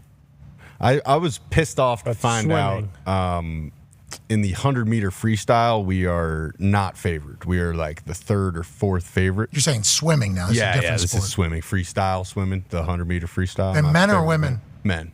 Who's our guy? Is it that 14-year-old or is it 16-year-old? What was the Dressel? That's not the 16-year-old. Yeah, he's the old firm. He's our guy. There's Caleb, and his last name started with like an L, I think. Caleb Dressel? Yeah, I'm pretty sure that's Dressel's first name. That's Dressel's name. Yeah. You thinking of Jason Lezak? What the fuck, Bruce? This is what we're talking about. Information only, not punditry. You started asked doing, me about the Olympics. Well, yeah, we were looking for information. And I don't know. We appreciate you, Bruce. Thanks for your honesty. Can't wait to see you back here tomorrow. Hell yeah. All right, well, let's get out of here. We got Kyle Busch in here the first hour, live from Thunderdome. They got a NASCAR race at the Indianapolis Motor Speedway this weekend. Two of them, I think. One on Saturday, one on Sunday. Should be great. Kyle Busch is going to win both. Yeah. Mm-hmm. Yep. I think we're going to have a race out here or something. Maybe a little. In like a car thing or what? Yeah, we got these little go-kart things. Oh, yeah, those are sweet. Could also do like remote control. Like Mario Kart? No, like one of those little cars, like a little remote control car. I'm sure he's good at it. Like these monster truck. These racers, like they legitimately like, well, if they got wheels and we're racing, like I assume there is an opportunity for him to be great at that. Yeah. How are we at that? Are anybody in here? Oh yeah. I was so good. I kind of fucked up my foot actually. Holy shit. So when I was a kid, we just cracked open Pandora's box here. So those what are we talking about here, just so we can kind of just a little. So one of those, like two little monster trucks. Those one on the left, one on the right. One to go, one to turn, whatever. Just normal standard. Me and my brother were racing one time. We're living on Irvin Street at the time, completely irrelevant. And shout out Irvin Street. And I won. I was jumping up and down. We did just a little race around our little duplex, and I was jumping up and down. And I jumped up so high off the couch onto the car, right? So classic, fine. You're a kid, doesn't matter. I go to walk away. Car's dragging behind me. I'm not really sure what's going on. I look down. The antenna went between my toes and into my big toe. I had to go to the hospital. That's disgusting. They had to cut it out. Yeah. Crazy. I knew where you're headed. You didn't have to say the whole. Well, I mean, I was telling a story. Was the car okay? I gotta finish the story. Yeah, we didn't need to hear you. No, the car. That's the thing. The car stopped fucking working because the top of the antenna was in my fucking big toe, so we had to throw that thing. Yeah, you got stabbed. That's great. Really happy to hear you. Crazy celebration. It's so fucking nuts, dude. They had to put me in a straitjacket. I was not happy going into that fucking operator. You just won a race too, man. Think about the roller coaster. Cloud 9, man. Cloud 9. So much adrenaline. So much, so happy, and then so mad. And then how old were you, Con? I think I was like 6 years old, 7 years old. Have you raced one since then, or are we just going off of that particular race? No, I've raced one. Okay, good. Yeah, that didn't stop me. It's like just like NASCAR. You get a crash, it doesn't mean you're not getting behind the wheel. Yeah, for me it probably would though. Not me. I respect that. Let's get the fuck out of here. Did I make any shots? I didn't. I just bought a sweet little remote-controlled alligator head that you can go around a pool and control it and scare kids. Those are awesome. I've seen those a couple times. You buy a lot of those pool gimmicks and underwater gimmicks. You do. Yeah, well, my sister-in-law I like the torpedo. I love the water, but my sister-in-law and brother-in-law put in a pool that we can walk to across our yard. So my kids are there all the time. So that alligator, they know how to market to you. So believe it or not, I believe Instagram or something. Boom, alligator floating head I can control. Here we go. Sign me up. Yeah, you got influenced. Yeah, but it was a good gift though. It's a good gift. Absolutely. Was it yesterday too on Amazon 2 days ago? Because it was Prime Day. Prime Day. Yeah. Prime Day. No, this was I've already employed it. I've already used the gator head. The gator's already been in the water. I got it. Yeah. What if your kid takes out a shotgun and shoots that thing right in the head like they do when they go gator hunting down? Yeah, that'd be sick. You ever seen those videos of them just like, yep, here it is, and night dead. Mm-hmm. Have you ever been out in the swamplands? Back in the day, I used to play a AAU tournament down in New Orleans every year. We'd go out on the airboats and do all that. That whole thing. I went frogging. Sweet. I went frogging in Louisiana one time in a swamp on this Really? little boat. And frogging is like the bullfrogs, and they stand on like the side of the spotlight them, don't you? Spotlight them? Yeah, because it's like deer in headlight type thing. They freeze, and then you're at the edge of the boat, and you grab it, and then you put it in an American Gladiator cylinder. Mm-hmm. Wow. Like that is literally what you do. That is how you complete it. Getting from hand, first of all, spotlight to hand, a lot of work. Like, not easy, because that fucker's a frog. Right. It's going to be able to jump in slimy and swampland here. Mm-hmm. So what is... Yeah, you got a gator coming up. And you have no idea. You just got to kind of just not act like there is any gators, even though on the boat to get here, there were fucking just gators' eyes and heads everywhere, because you're doing this at night. This is in the middle of the night. Really? So these fucking gators' eyes are just on top of the water, and then the lights are out there, so you just see their fucking eyes. And I'm from Pittsburgh. I'm not supposed to be anywhere. So I'm like, how many are around? They're like hundreds, if not thousands of gators right now. I'm like, whoa. So if this stops working, what do we're just fucked? Yeah. I'm like, yeah, well, somebody come get us. But yeah, they're not going to jump in unless, we reach out, which we will be doing I'm like, isn't that the whole, All right, cool. That's the whole thing. But that was a pretty sweet moment. And then they wanted me to potentially go gator hunting the next day, and I was out. And they showed me a video of how it works, and I'm like, yeah. You shoot them between the eyes. Bro, yeah, they're just on the boat. Yeah. What'd you do with the frogs?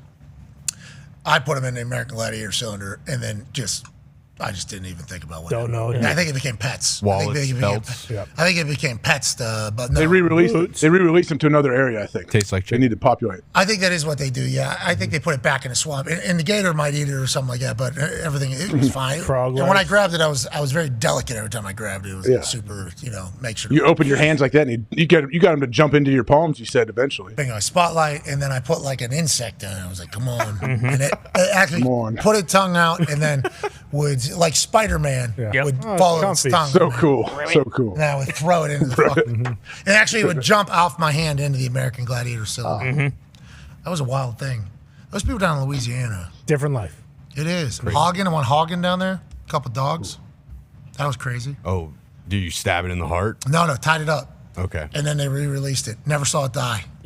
But I did see some dogs scare the shit out of some hogs. I've seen some guys where they'll clear the dogs and then they're like, all right, you go harpoon it. Yeah, that's not who I fucking gut that son of a bitch. I know a lot of people. Tip, baby. Nah, we want hog. No, we just want hog. Not you and you do. Yeah, not Connor's toe. Split that thing down the middle. No, it was a pet. We tied up the legs so it would be a pet.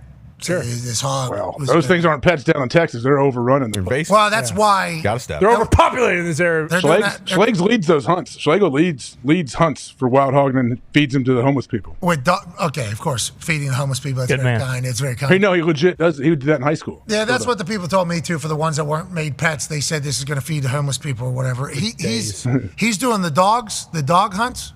Dogs find them and then. Old Papa Schlegs comes in with the knife. Yeah, so you got two different dogs. You got the bay dogs, right, that get sent out there. Yep. They're like retriever types, and they have GPS systems on them, and they go and keep the hogs at bay, if you will, and they bark. And then all of a sudden, we got some bulldogs coming out, and these dogs are, Valerie, my dog, is half pit bull, half Shar-Pei. She's got the pit bull head, the whole thing.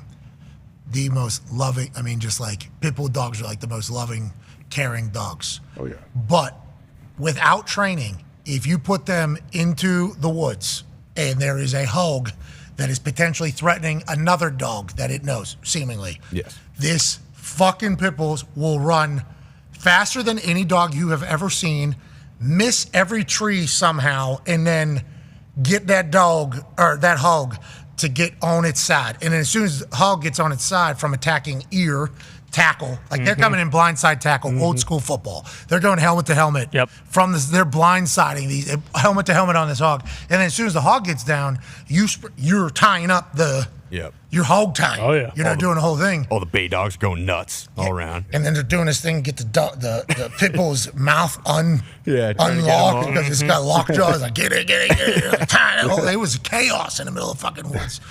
But then as soon as it was afterwards, I'm like, that hog will make a good pet. Yeah. That hog will be a That shit great is so pet. badass. Dude, it was sick. You get a real rank bastard, and you got to worry about your bay dogs if your badass big dog doesn't get there in time. Yeah, I saw pit bull over creek catch hog on the other side. Weapon. So like there was hog runs cross creek, bay dogs on bank, so can't really go anywhere. So hog not happy. Pit bull through woods, down embankment, over creek, boom, side like fucking drag, like arm drag on this thing, and this hog had to just be like, "What the fuck? Where'd this thing?" And then all of a sudden, we're talking. It was insane. It was, but yeah, you're right. They're ruining all the fucking farms and shit. I mean, that's just what I guess hogs do is they just ruin shit. They just populate too. I guess they have tons of babies and just keep it going. Yeah, they do like boning. I don't know what that's all about. Yeah, pigs do. That's how you gotta gut them. Oh, look good. They did it. Bumped it. That ball's fun to throw. The little one. Yeah. Ooh. It's too much guiding. How'd that not go in? All right, let's get out of here. We'll be back tomorrow. Feel like Friday. If this ball goes in, we'll come back tomorrow. All right, sounds good. And If if it it doesn't doesn't, go in, you know the deal. boom. Bang. What a shot. All right, we'll see you guys tomorrow. Be a friend, tell a friend something nice. It might change their life. We're in this thing together. Team on me. Team on 3. 1, 2, 3. Team. Goodbye.